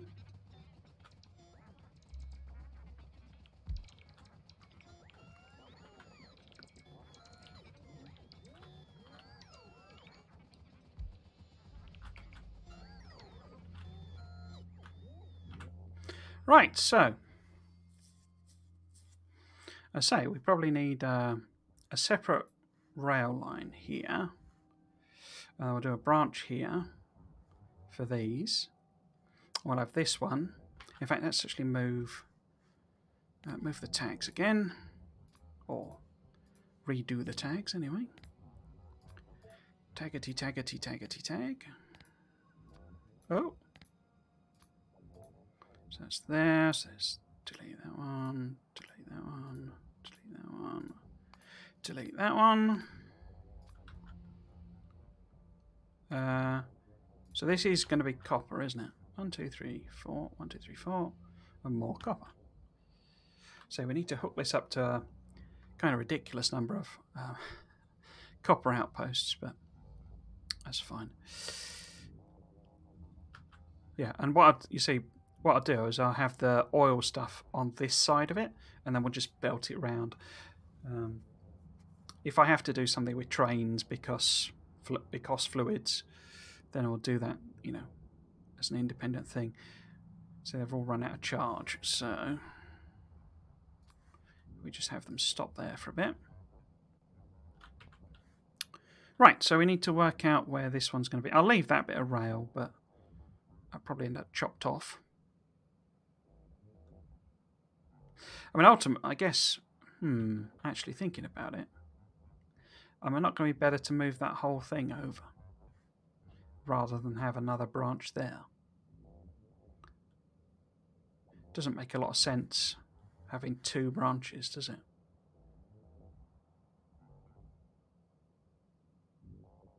Yeah, I'm going to be better moving that over. But where do I move it over to? That's the question. So, I mean, that's got room.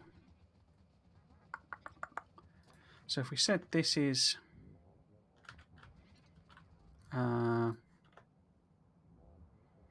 connected without a single straight rail, like that would be roughly there. And then we'll run this up. Is that right? There we go. We will run this up.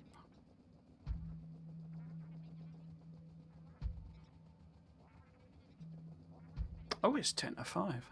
Okay. Okay.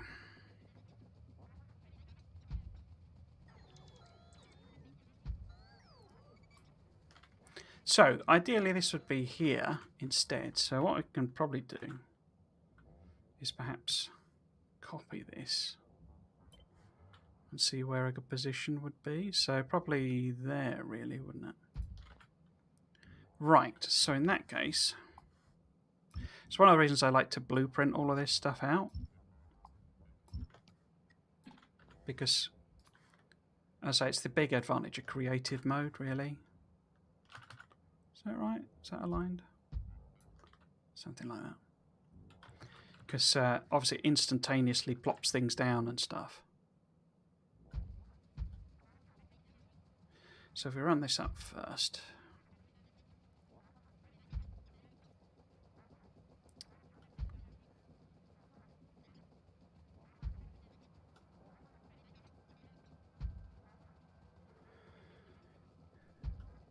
But yeah, if you do it all with ghosts, obviously you don't... I mean, there's the wood, wood and stone issue, but yeah, you don't commit the resources in a sense. And that's not because it's difficult to make the amount of resources. It's because, if you plop them down and then discover you've got to move them, that can be fairly painful, in my experience. Particularly, and it gets particularly annoying if you just move them by a couple of tiles. And then you have issues with bot charging and blah, blah, blah, blah, blah. Right, so we'll cut and paste this. Why is it highlighting the trees? That's a bit weird. So we'll cut and paste this.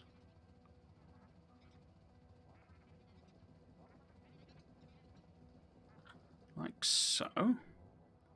So it would be straight across here.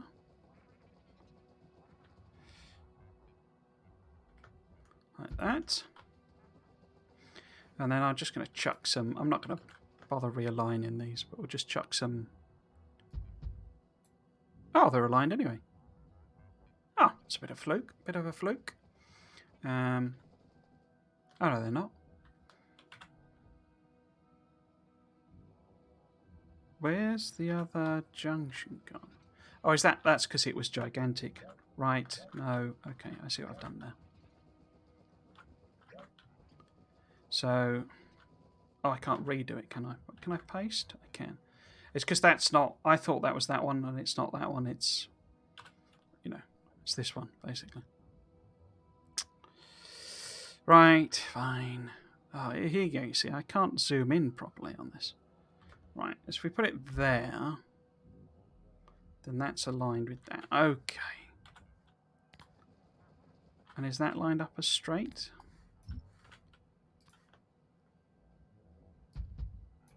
Yes.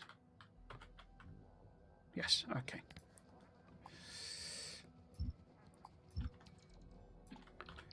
A bit of straight. And a bit of straight.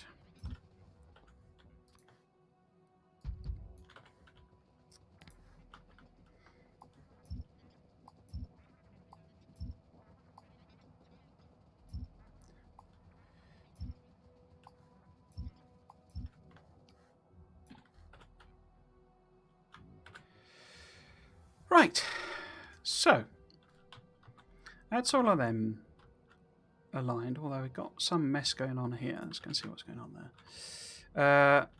Are you all recharged? I bet you're all recharged now, aren't you? So, if we send you back up there, across there, maybe cover that bit. There's bits of rail been missed here.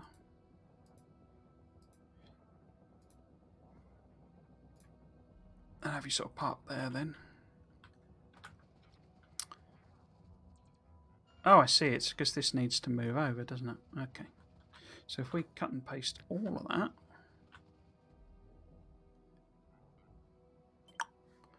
And then line it up with something here, maybe? So it'll either be that one. What would that look like?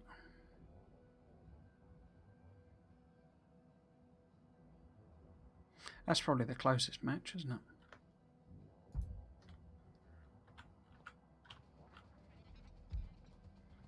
Cool. Okay. And continue this down.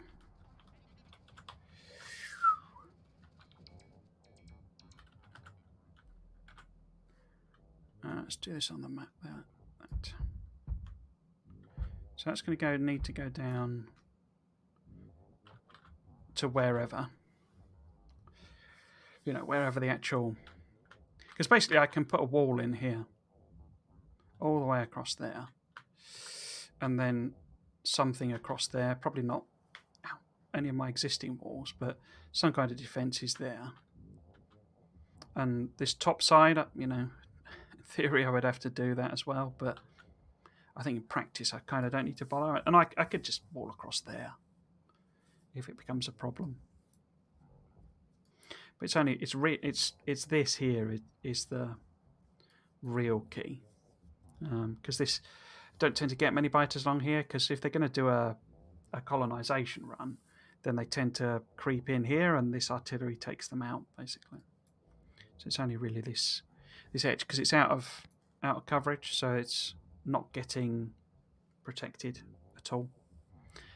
But yeah, should be too much difficulty sticking that in.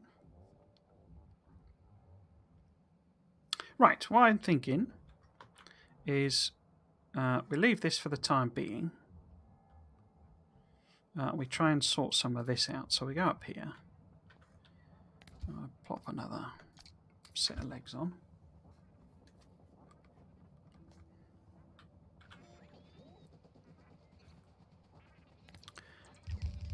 Turn my bots on as well. Because I'm happy with what I've laid down. It's just the case of ferrying everything over.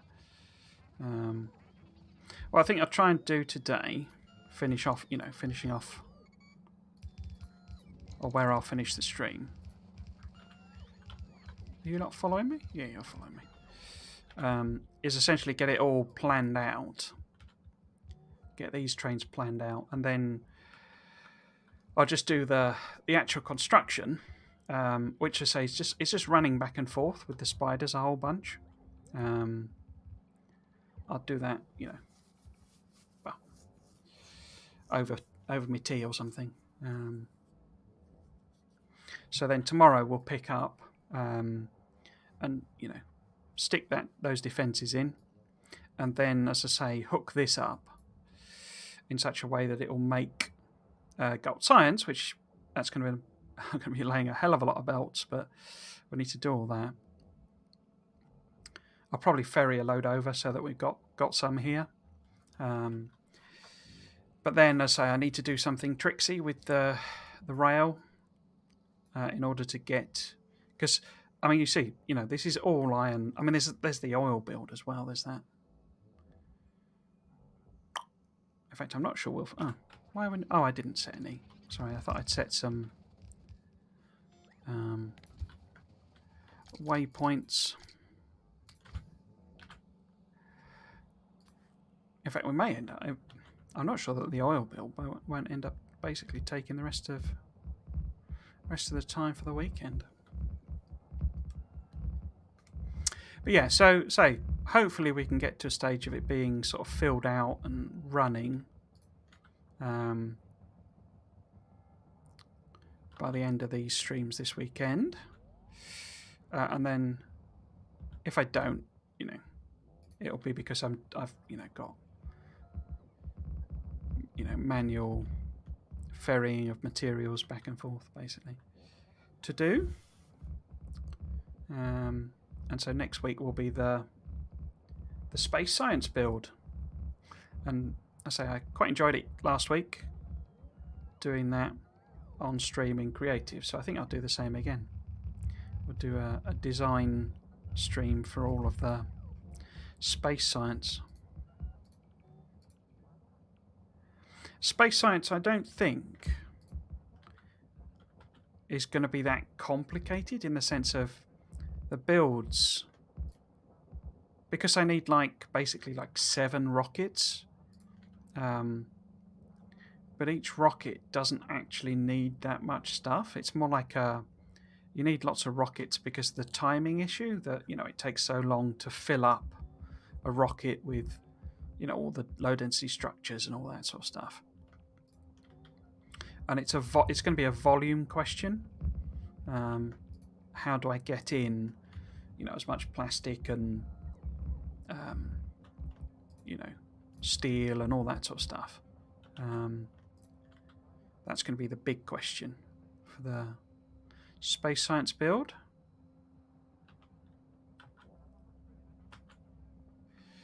Is this all filled out, or is it just we've absolutely run out of everything? I think we've run out of everything, haven't we? Okay, let's head back to base.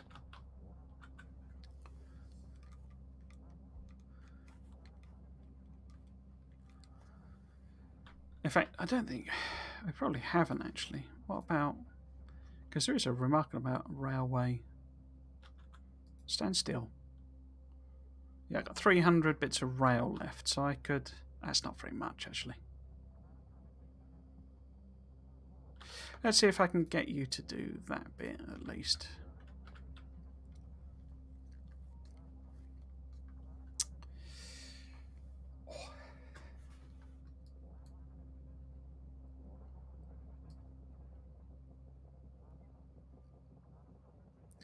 Yeah, I was quite gutted when I realised that there is no iron and copper output, you know, production here at all.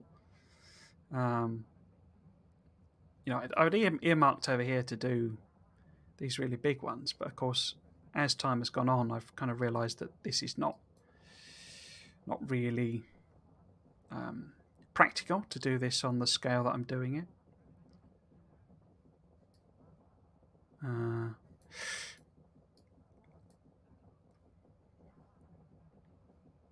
But yeah, it was a bit sort of like, oh,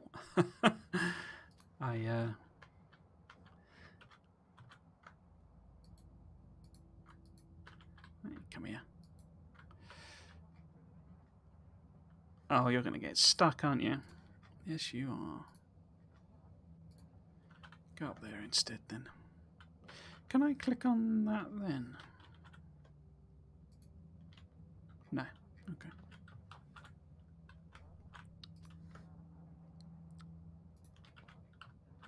But yeah, you know, I mean, the other thing, obviously I landfilled these, and that was just, you know, I think it was about 10 trips back and forth with the landfill bots, you know, and it's just a lot of tedium, really.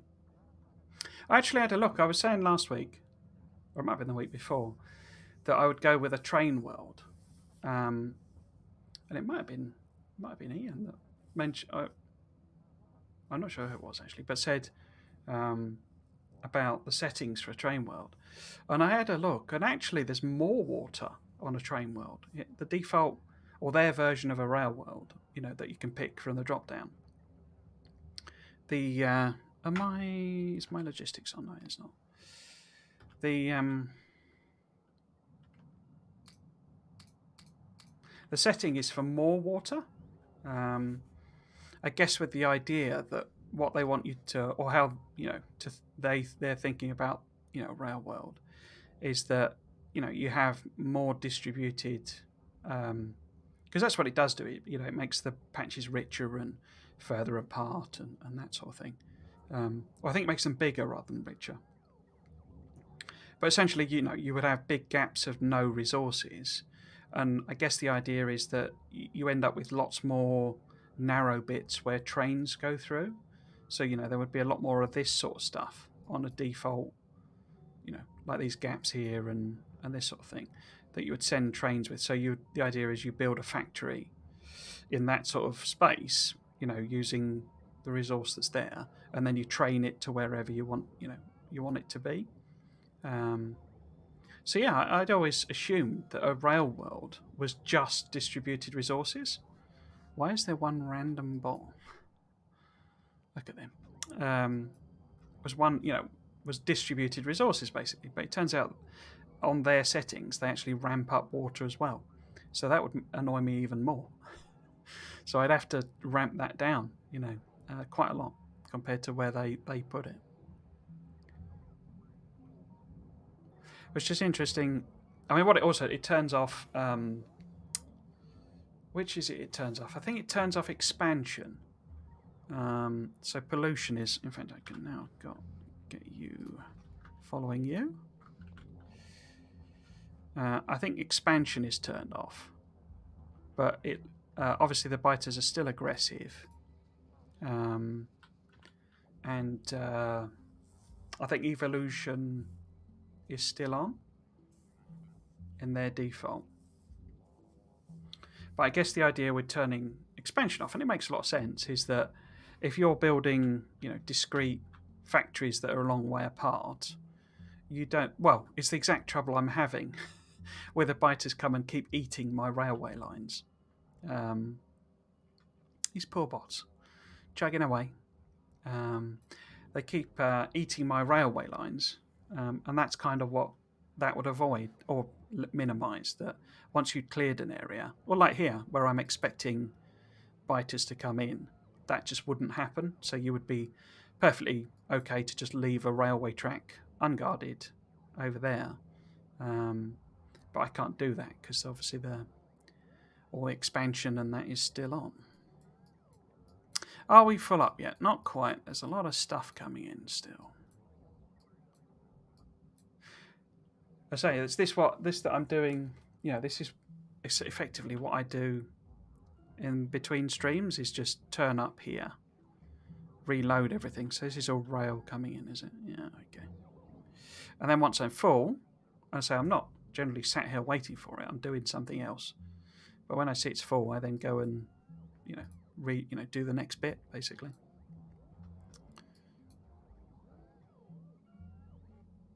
So you're not missing a lot.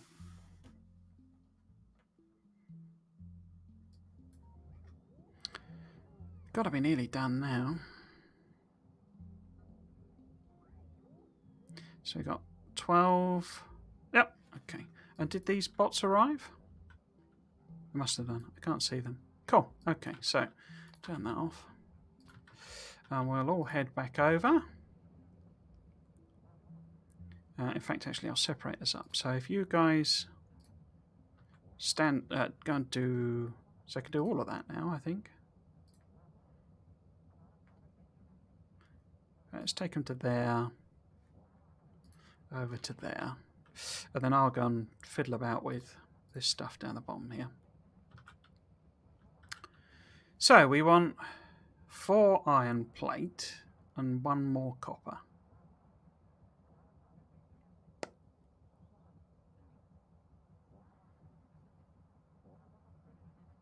Right, so let's put some legs on so we can go over quickly.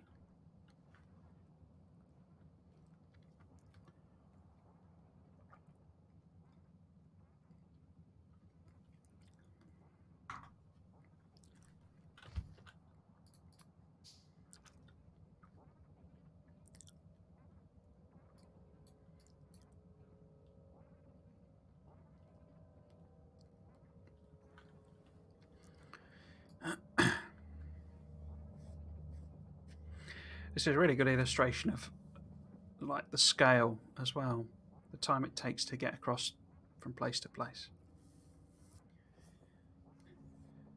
As I've said on streams before, I tend to struggle a bit with the...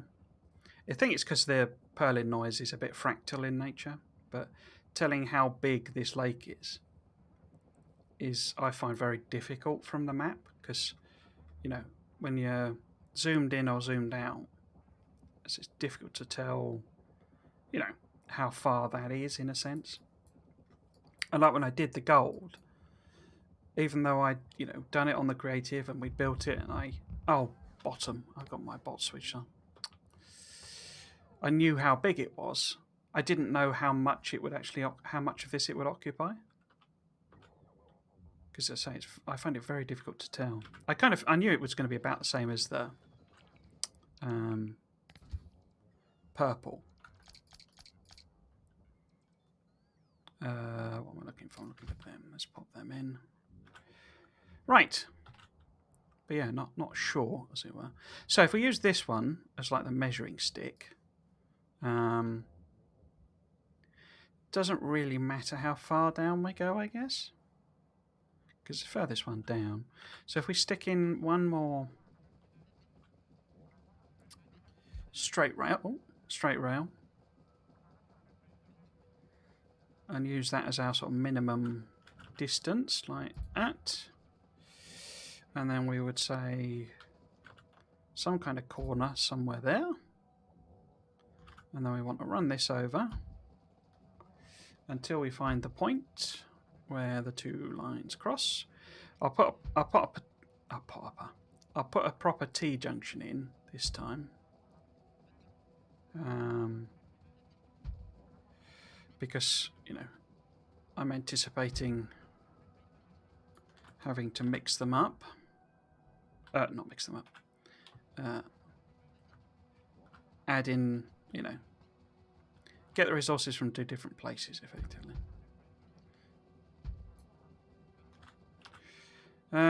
So that's the bottom part there.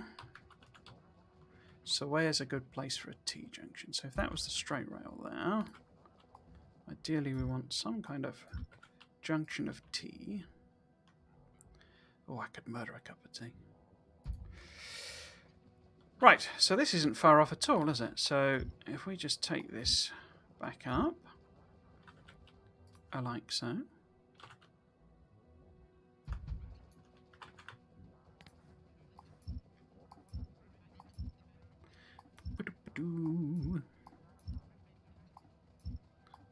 Make sure that's still in shot.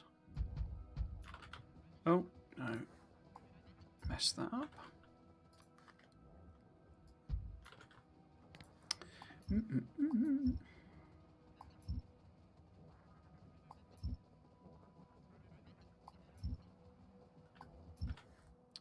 So, actually needs to go further, doesn't it? Because there's one on the end there.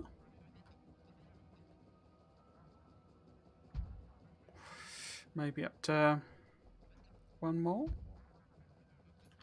Yeah, probably there. So T-junction, not T-junction. Crossover there. Now,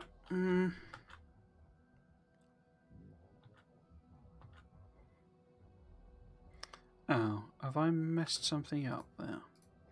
Let's go and have a look. Has it just not put it on the right on the? No, that looks okay. It's just not put it on the thing. Right, so because we know that these were like 3, weren't they? So it was like 1, 2, 3. So if that was say that one, it'd be 1, 2, 3, 1, 2, 3, 1, 2, 3. So that'd work out. So if it was this one, basically, is that aligned? I can't tell because the thing is in the way. So 1, 2, 3.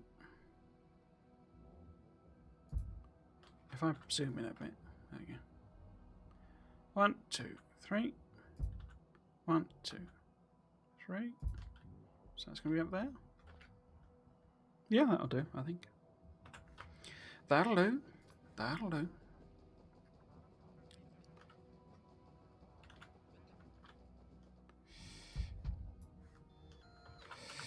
Right, so this is ever so slightly off, but that's fine. We can fix that, no problem.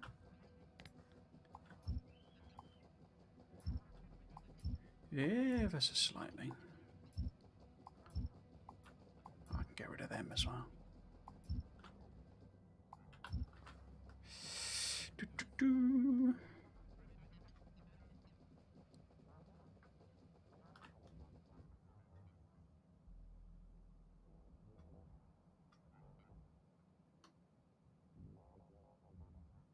What am I looking for? I'm looking for the default vanilla one. Right, so should I plop this on the end? Or do we want to? Yeah. I think it's be safe and stick it on the end there rather than. Oops, try and add more on. What are you lot doing?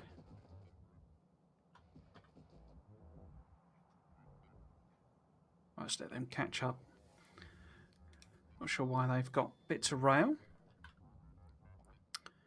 Yes, so we need to do that there.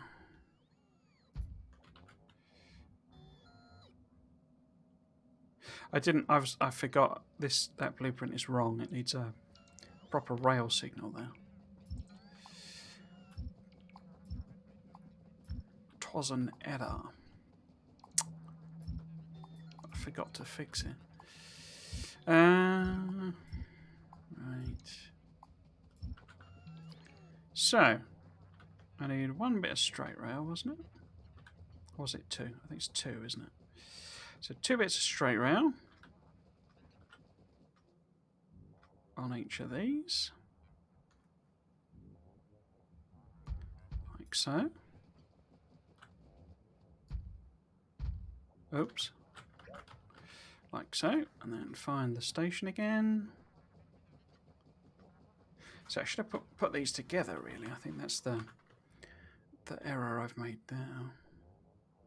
Right, so that's the unload there. That's the unload there. So I'll just have a run round. Make sure it's got all the blueprint on the map. But we will move these tanks. So this is iron plate. This is iron plate.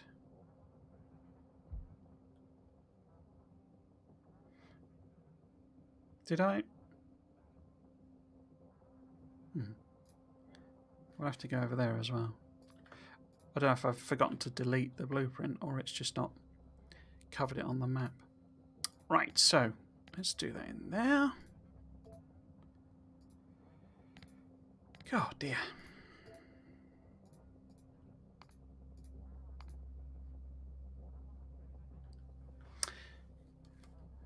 If anyone knows why I went for 5,000 signs, let me know. I should have gone with like 2,000 or something. I'd done like just a very big bus base, or like just 2 buses or something. My decision to go... No, I haven't. I forgot to... Oh, crikey, this is all... What the heck's happened there? I don't know what's happened there at all. But it's only a ghost, so we can stick it back in.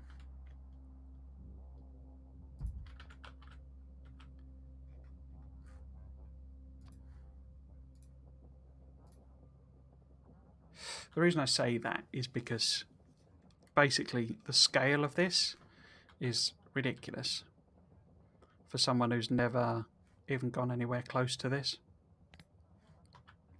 But meaning me. Should have gone for a building up approach. So it would be 3, wouldn't it? So it would be 1, 2, 3. But we might as well go 4, 5, 6. Ooh. Yeah, that'll do. It's fine. So we want to take all of this out.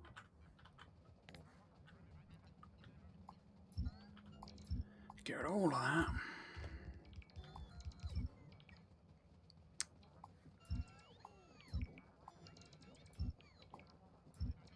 You know, I thought with the 1-year anniversary of the game releasing, we might get a bit of a sniff of the expansion.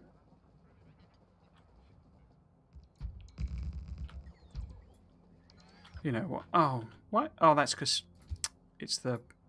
Oh, it's you lot that got this, okay. Yeah, I thought we might get a bit of a sniff of, you know... Oh, we full up here as well, crikey. What expansion they were... At least tell us what it is they're going for. You know, even if we get no detail beyond, you know, I don't know, a title or something. I hope it's not... I mean, I can't possibly see that being the case, because they're still doing bug fixes in the game, but I hope it's not been cancelled or, you know, they can't fix on a scope or something. Because it'd be a real shame if, you know, they can't sort of capitalise on the game's popularity, really. Kind of deserve it.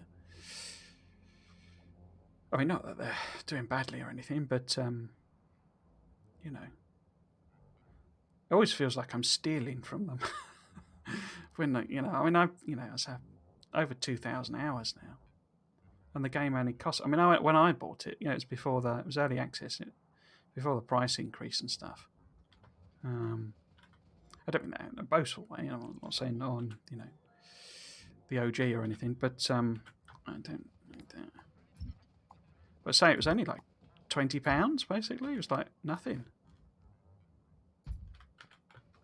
So if that's there, yeah, I might have to weave round or something, but that'll be fine. Will it? Because I don't need to be this high up. Yeah, let's undo that one. I keep forgetting you've got random bits of belt in you now. But yeah, it's like... because there's no other way to give them money. You know, it's not like, you know, they have microtransaction or something you can buy. Because I already bought the soundtrack. And that's all you can do. There's no art book. There's no, you know, documentary or something that you can, you know, buy or something like that.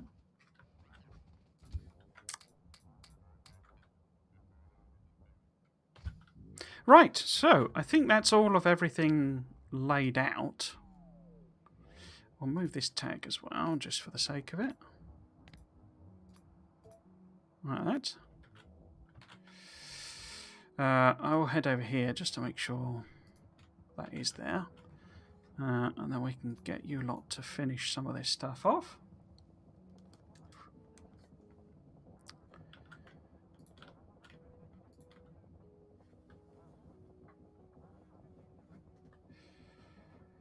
Is that... Oh no, that was never filled out, was it? What time is it? 5:20. Okay.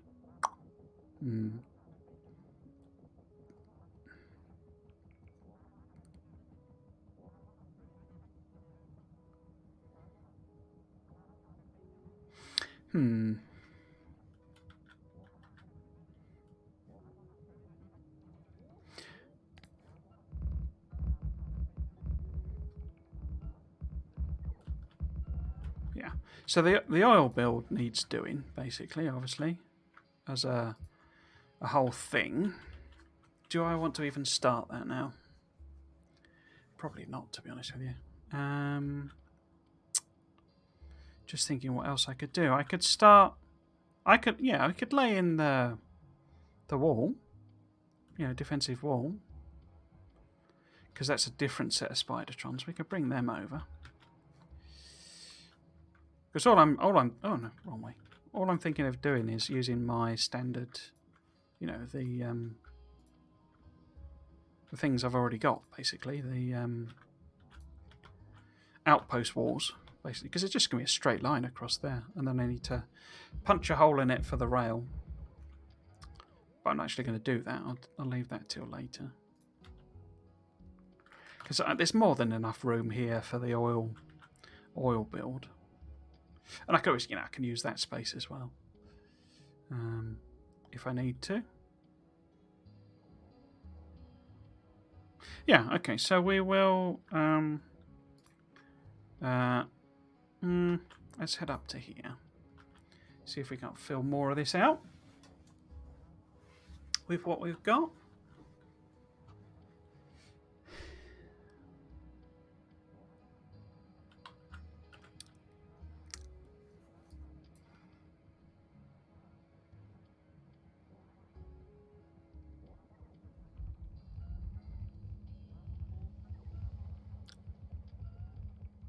I mean, I could start hooking the belts up, couldn't I? I guess. Let's start doing that. Have I got all the... Let's put that in. And have you got... What have you got? Oh, you're fine. So I can chuck some other stuff in there. Not that it's really belts that need doing, but...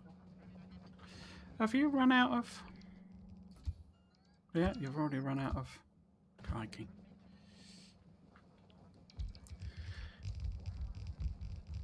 The other thing I don't know, that might be a big question, is the power side of it.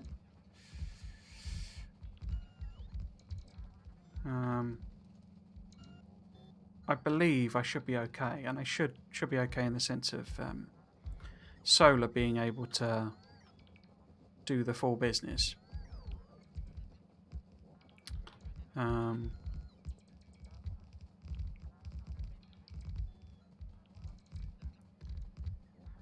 But obviously I do have the nuclear kicking about.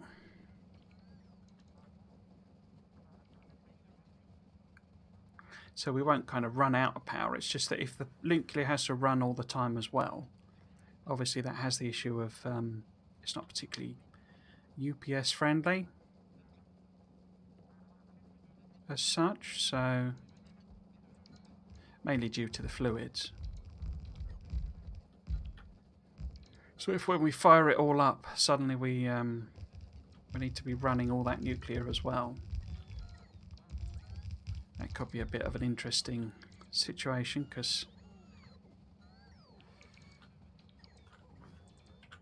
I may just go mad if it turns out I need to add in gigantic solar fields, more gigantic solar fields. Because I got these two bits here that are primed to go for more solar, and I could chuck some in there as well. And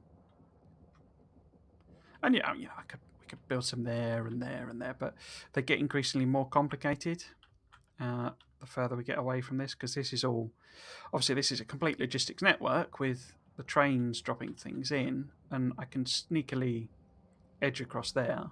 That won't be too much of a problem, but if I'm building it in there, if I'm building more solar in there, I'm going to need a way of getting all the panels and stuff over.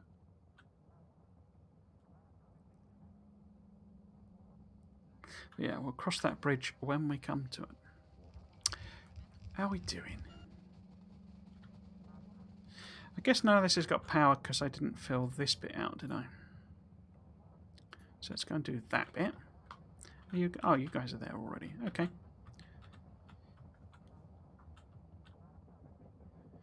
How much rail does he have left? So he's still got loads of rail. Okay.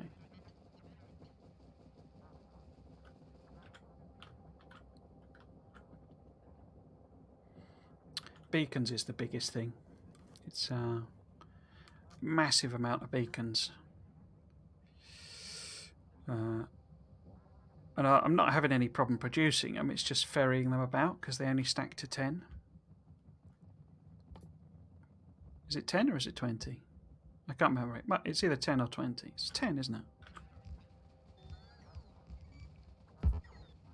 Can't reach. Yeah, pretty sure they only stack to 10. So it's an enormous amount of space you need just to hold the beacons. Right, so what I'm going to do, I'm going to send the majority of them back. I say mostly because of the beacon side of things. And then this one, I'm actually going to send to do some of these rail bits.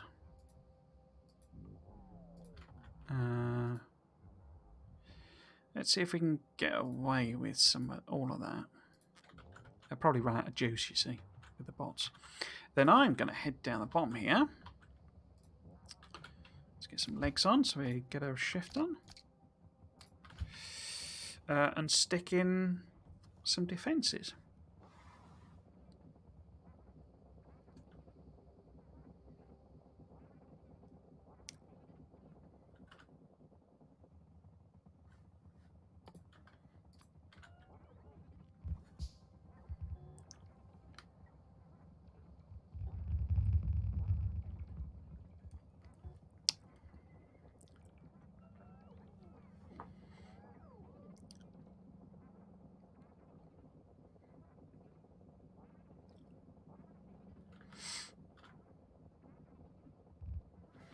Yeah, something been missed there.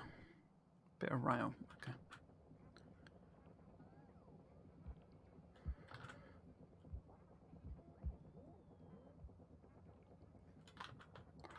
Are we there yet? We are there, but we've left all our bots behind. That's fine. They'll catch up, I'm sure. Right, so what are the defences going to look like? I guess, as I say, probably easiest to use my basic thing. The question is around how I'm going to supply everything. Because I've got two options. I could use my, pretty wall system. If I was to do that, what I would end up probably doing is actually, picking this wall up and essentially building a new wall right around the edge. That gets complicated because actually I want access to this water and blah, blah, blah, blah, blah. What I think it's probably easiest or best to do is to put some kind of branch here. Because this I'm going to punch out here. And basically, have more outposts. Oh joy, more outposts. The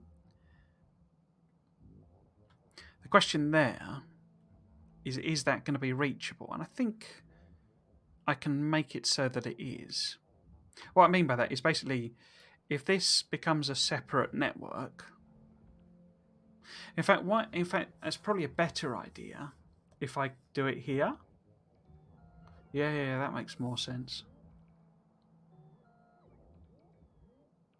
So effectively treat this wall as an outpost.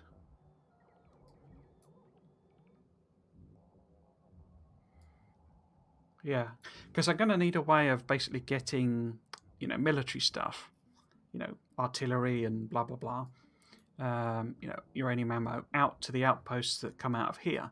Because if I disconnect this, if I make a break with that line there, this is a completely separate network. And unlike these ones where I'm punching out the wall, there's absolutely no connection at all into the central, the main base. So I need some way of essentially connecting without connecting. Because basically, if I put a connection here, right, and we run a line out and we do this, and it lets me supply the walls, brilliant. Problem is, it doesn't solve the issue that this is disconnected from the main base. But if I connect, say for example, if I run a line here like that, then that. Oh no, it doesn't, because all of the. Oh well, I would have to sort that out, wouldn't I? No, these would have access. So basically, because I've put directed junctions there, a train, so for example, this train here, if it was saying, right, I want copper, and it identifies, it won't matter because these are disconnected, aren't they? No, they're not then. Sorry, I'm mentally thinking something through. Basically, if this train wants copper, right, what I want it to do is go out on its own dedicated line to collect copper from its dedicated outpost. What I don't want is for it to have to train all the way up, or decide to train all the way up to, say, here to get copper, because then it would be going through the center of the base, it would be blocking lines where I don't want it to, blah, blah, blah, blah, blah. Now, I've disconnected these from the main central science section, so that's fine. But everything is still connected because of the wall junctions. These here, this junction means that apart from the internal science, which is, I say, it's a little bit complicated, but they could, in theory, path to each other. These aren't technically separate networks, but the distances they would have to travel and like the stations that they would have to pass through make the cost of doing so horrendous. So they don't. All of these trains here, when they do their distance whatever calculations, it's always easier, less costly, to go to these train stations, because otherwise they would have to go up to one of these, turn around, go round this network, go round all the way down here, go all the way over here, go all the way up here, do whatever, come all the way back. Then they'd have to path all the way around the edge. Yeah, so that's how I'm actually controlling it. They are actually connected, but the cost is so high that they're never going to go in internally. And if they do, it means I've not got enough outposts. But if I connect this here with a line, what I'm worried about is that trains up here may do a calculation that says, right, it's actually cheaper for me to go in here, go up this rail here, and then pop out here.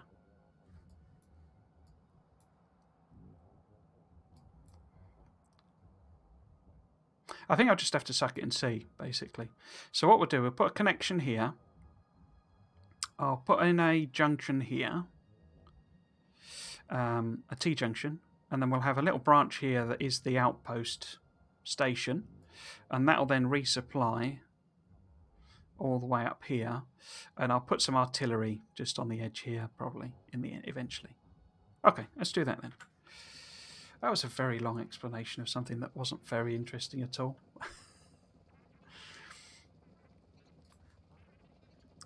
It's part of the thing of, I've not set this network up. I've only really realised some of the issues as I've been doing it, which is, I mean, that's what learning is, isn't it? But I do appreciate, and thanks for everyone who has stuck with the series, that it's not like, Nilhaus with his, all of his pre-existing designs and blueprints and what have you, and knows, he's done megabases out of his, well, more megabases than I've had hot dinners type of thing. But it's all very new to me. So if we put this here, it's going to be fine, isn't it? That'll be fine. Yeah. And then straight rail down. Where's straight rail? There we go. There we go.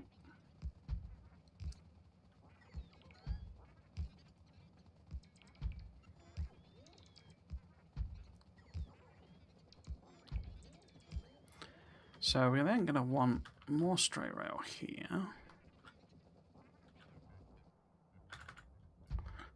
That. Bit of straight rail there.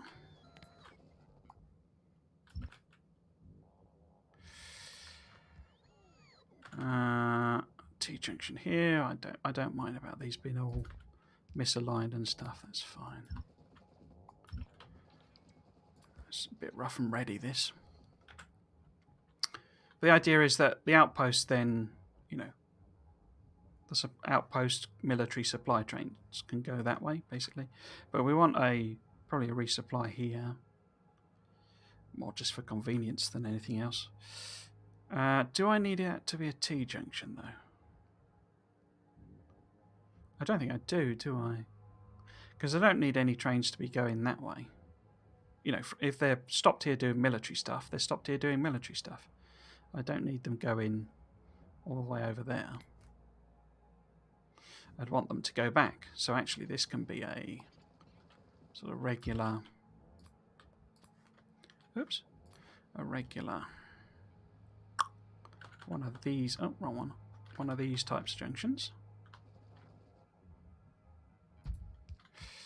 And then let's stick the straight rail back in. Sort of there-ish. Let's pop that there. Tidy it up a little. Like that. Now, have I got a blueprint I can use just to plot? In fact, if I plop that one in, will that work? How far down do I actually want this? I do want it a bit further down to avoid weirdness with this junction. So we do want a bit of straight rail, I think. And then what? Then I want...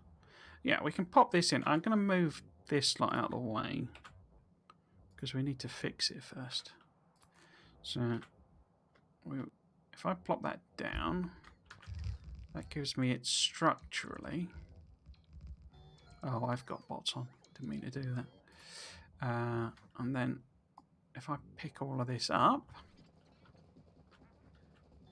like so, as if it was an outpost. But then if I pop down, well, it kind of doesn't matter, but say one of these, and then get rid of all of this bump.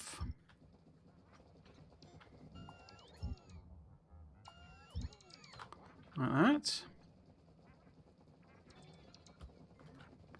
And like that. Nope. My nemesis, the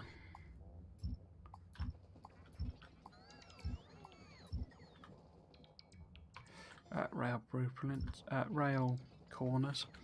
Right. You're going to let me do that little bit of straight rail? No, of course you're not.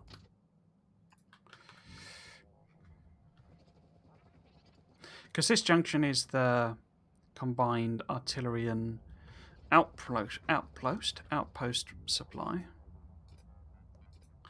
So I can just have that bit. And then all I need is these lads. So if we go, say, if I use one of them, then probably, Let's make a little bit of space just in case. So this would need to be here.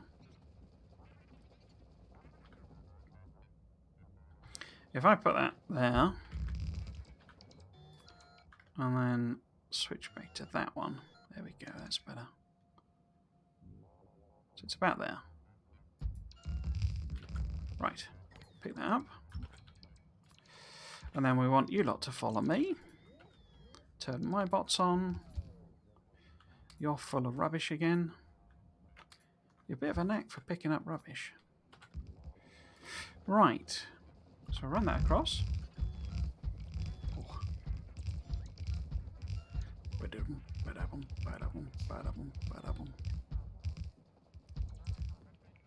Oh, have I not got... Oh, I haven't, have I? Cool, cool, cool, cool.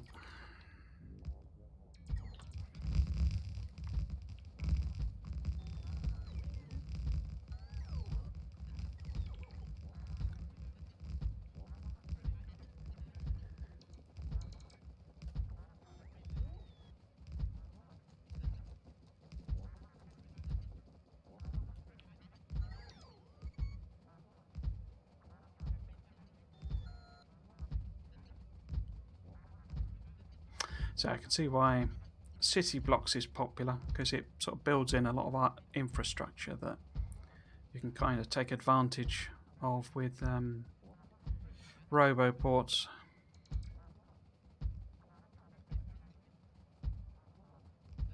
You know, rather than all this manual stuff that I've been doing a lot of.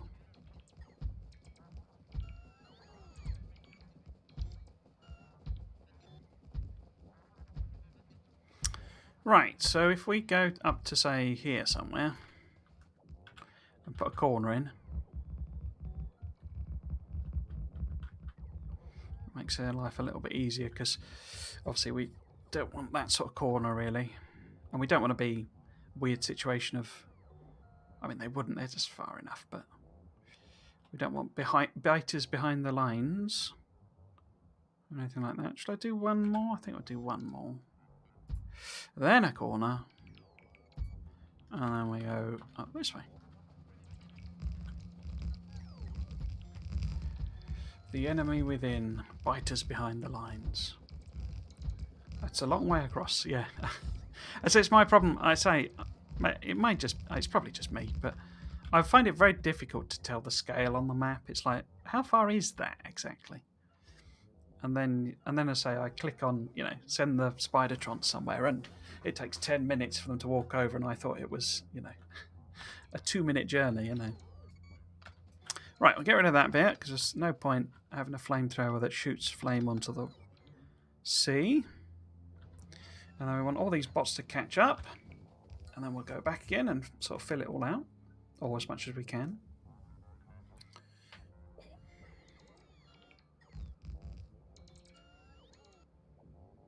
Oh, still more bots.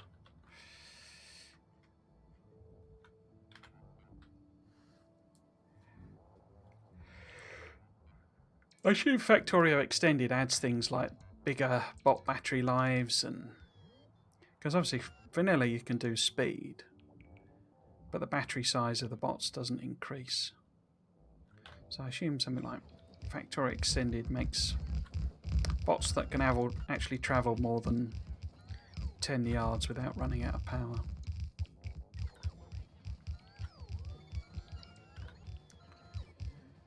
How are we doing? In fact, if I grab some of your... How much? I grab a bit of that. Somebody's got loads of... There we go. Oh, yeah. I'll make that a little bit quicker. My bots do it.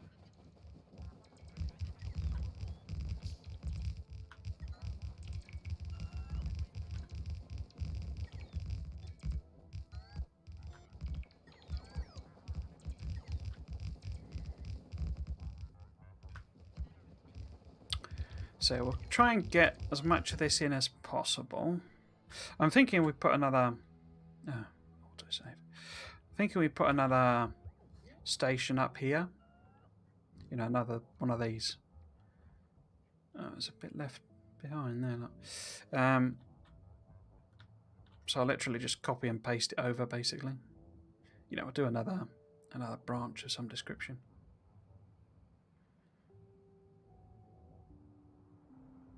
But yeah, eventually I can, you see, thinking back to the problem of the trains going the wrong way, I can turn that into a, you know, what should we call it, junction, rather than a proper T junction. I just need it to be this for the time being, I think. I think we're out of lasers, but not walls, so we can at least fill that out. Is everyone out of lasers? It is an enormous bit of wall, this. It's a bit of a joke, really. I don't know that I really need triple layer walls. It's just if and when I want to expand artillery range, it could well trigger some massive biter attacks. And unfortunately, you kind of need to be able to handle the worst attacks, even though it mostly sits there idle. It's a bit wasteful, really.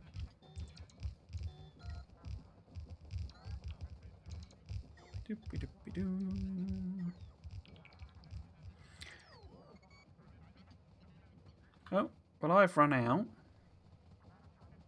I think. No, I've got a tiny little bit left.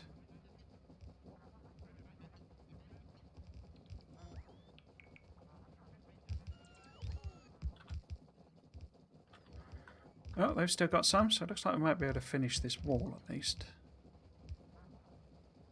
You know, we've done most of it. Right, what I can also do though, where are the other spiders? Are they back at... Did I send them? I did, didn't I? What about that one? Oh, you're over there still. How much have you got? Oh yeah, it's still got 1,000. So, we'll send that up there. But what I would quite like to do is fill that branch in and see if we can't get that train working at least. I don't think we've got anything else, have we? So, we can connect the power up, because I should have enough power poles, or we should, between us. Oh, I got to double that one there.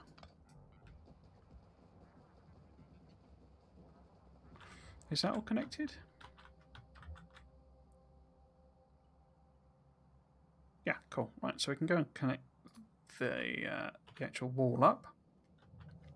In fact, let's do it here and do the oil as well.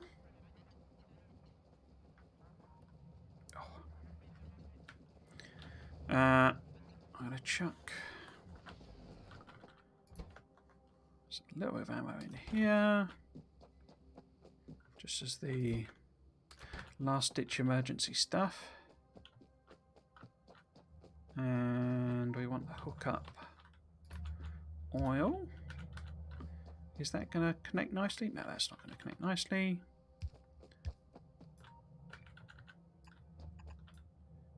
Like that. And like that.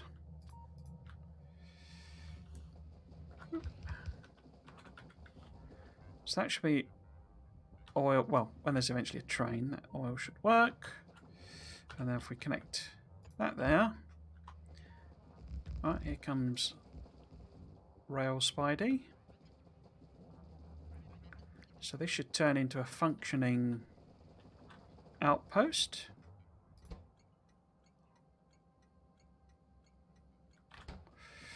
Should I...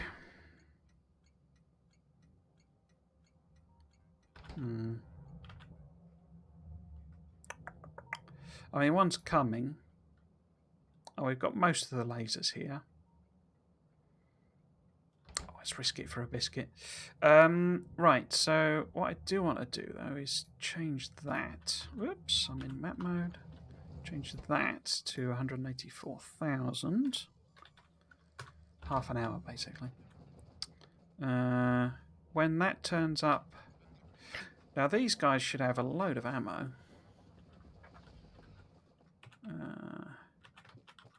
Who's got it, though? Have you got it? You've got it. There you go. So we can chuck this in... Well, let's put some in there. But also... in here. Like that. And then is it you that's got some loggy bolts? You've got some loggy bolts. Cool. So let's chuck them in there. And then we can go along and put some robo ports. Oh, I just tried to refill the Spidertrons. Should have walked around it. How far down is it going to need to... Because that's covered. That one there. So if we go there... No. It's going to have to be that one, isn't it? So it's every 2 usually. Oh, that's annoying. If we... Yeah, okay. So if we do that one, and then that one. Every 3, not 2. 1, 2... Bosh. 1, 2... Bosh. 1, 2... Bosh. Oh, missed. Bosh. 1, 2... Bosh. Like so. How are we doing with the radars? Oh, you're going to need another one. Sort of here-ish, maybe? 1, 2. Roboport. 1, 2. A Roboport. Did it again. 1, 2. Roboport. I should put this on a... I should do a... whatchamacallit, repeating pattern. You know, where you can just drag it, but... couldn't be bothered in the end. 1, 2, and there. 1, 2, and there. How are we doing with the radars? Oh, no. Huh. Didn't I put one in? Oh, it's there. Blimey. Okay. Right, so we need to be sort of... here. Let's put it out.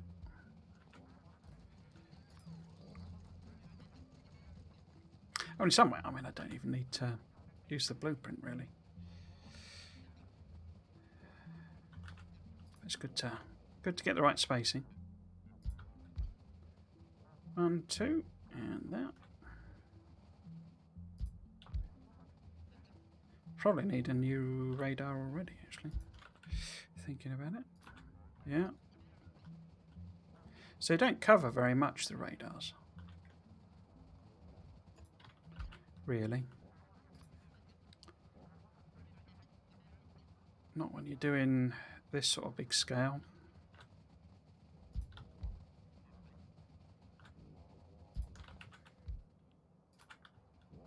And must need a radar soon. Yeah, okay. One of you. So we need another outposty job.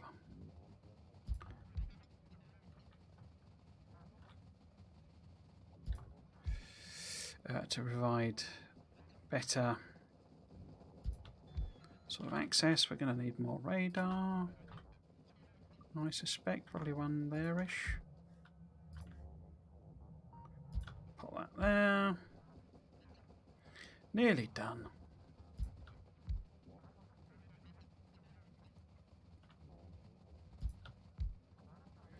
And where does that cover? So that's... yeah, like that. 1, 2.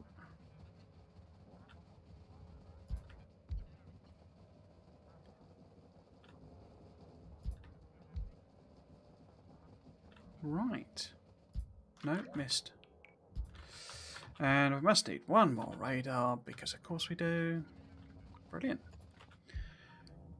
Right. Blimey. I mean, they will actually fill out the missing... Oh, these come and gone. I guess they must have. If they're gone red... Oh, well, there wouldn't be any biters in that bit anyway. I thought they might have colonised in to this distance. Looks like we won the race then. I guess there's always this bit. Yeah, they might be sneaking across that gap. Very much doubt it though. Right, so they will fill it, because this restocks and it has like walls and lays and stuff. So you know, they'll come back again. You know, to do all the ammo and stuff, it will do several trips, and because they can do, you know, I mean, look, there's only half a dozen missing, 21 missing, so that'll definitely get filled out next time. But say we want another outpost here, you know, literally exact copy of this, stuck here on a little branch.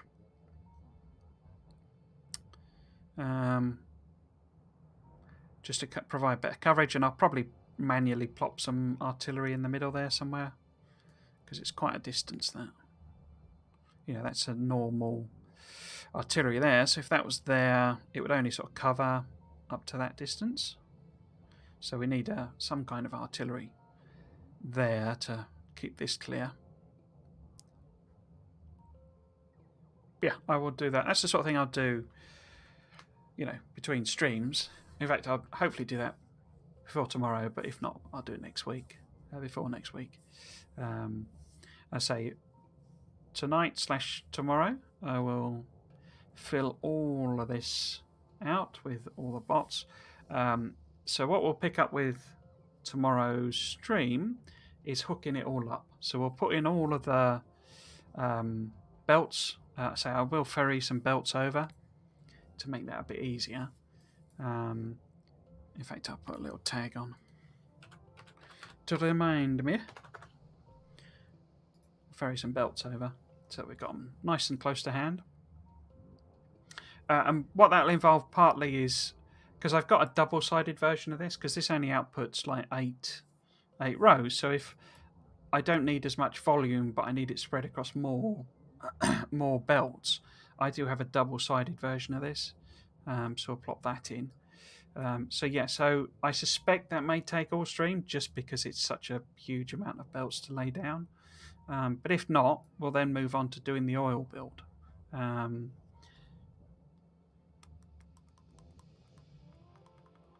Which should be interesting. I might actually grab some of this coal. If I'm going to do coal liquefaction, I might as well grab some of that coal as well. I mean, what the hell? Oh, it's right there. So yeah, so that's it for today. I guess anyone, if there's anyone new watching, then and you want to see more of me bumbling my way towards a megabase, then a follow would very much be appreciated. If you're watching on YouTube as well, there's a whole playlist of this entire series, unedited, so it's quite a lot to get through. All right, I still got rail on it. Crikey! In fact, in that case, so if you wanted to watch that, I do have a YouTube channel. If you are new to this stream, if you're new to this video, I'm at Trismegistus, and you can find my YouTube exactly the same name on YouTube, although it is alias to Triggles. So you're looking for Trismegistus Triggles. The VODs for these weekend streams go up on Tuesdays and Thursdays for Satisfactory. For Factorio on Tuesdays and Thursdays. I also stream Factorio. Might have an issue here. Look, we've got a weird charging thing going on. I'm also playing Satisfactory on a Friday, and I really got into that actually, because I got stuck basically, I think, because I was going around exploring and not really making any progress. and I unlocked a bunch of stuff in how to explain it? Something called the Awesome Hub, which is basically a whole load of things that helps me build factories, and it's made it a hell of a lot more fun. To be totally frank, it's given me lots of tools to make that a lot more enjoyable. Particularly, I'm quite taken with how pretty it is. It's a bit difficult to explain, but it's not like this where it's all grimy industrial stuff. Satisfactory is a bit prettier in a sense, and being first person as well. And which I'm not saying the factories are pretty, but they're aesthetically pleasing in my opinion. Anyway, that's a load of self promo stuff. So you have been watching. Thanks for doing so, and I will be back. I guess I stream 3 o'clock every Friday, Saturday, and Sunday. If you wanted to come and join any of these lives, thank you very much, in particular to Ian for chatting along. I hope you've been enjoying the series and maybe learning stuff for when you get your PC. Good luck with getting that all built and getting on with that. I need to replace this machine, but I'm waiting for it to, like yourself, calm down with GPUs and all that sort of stuff. But yeah, anyway, I need to go, so I will catch you again on another one. Thank you very much for joining me, and hope to catch you in another one. Cheers.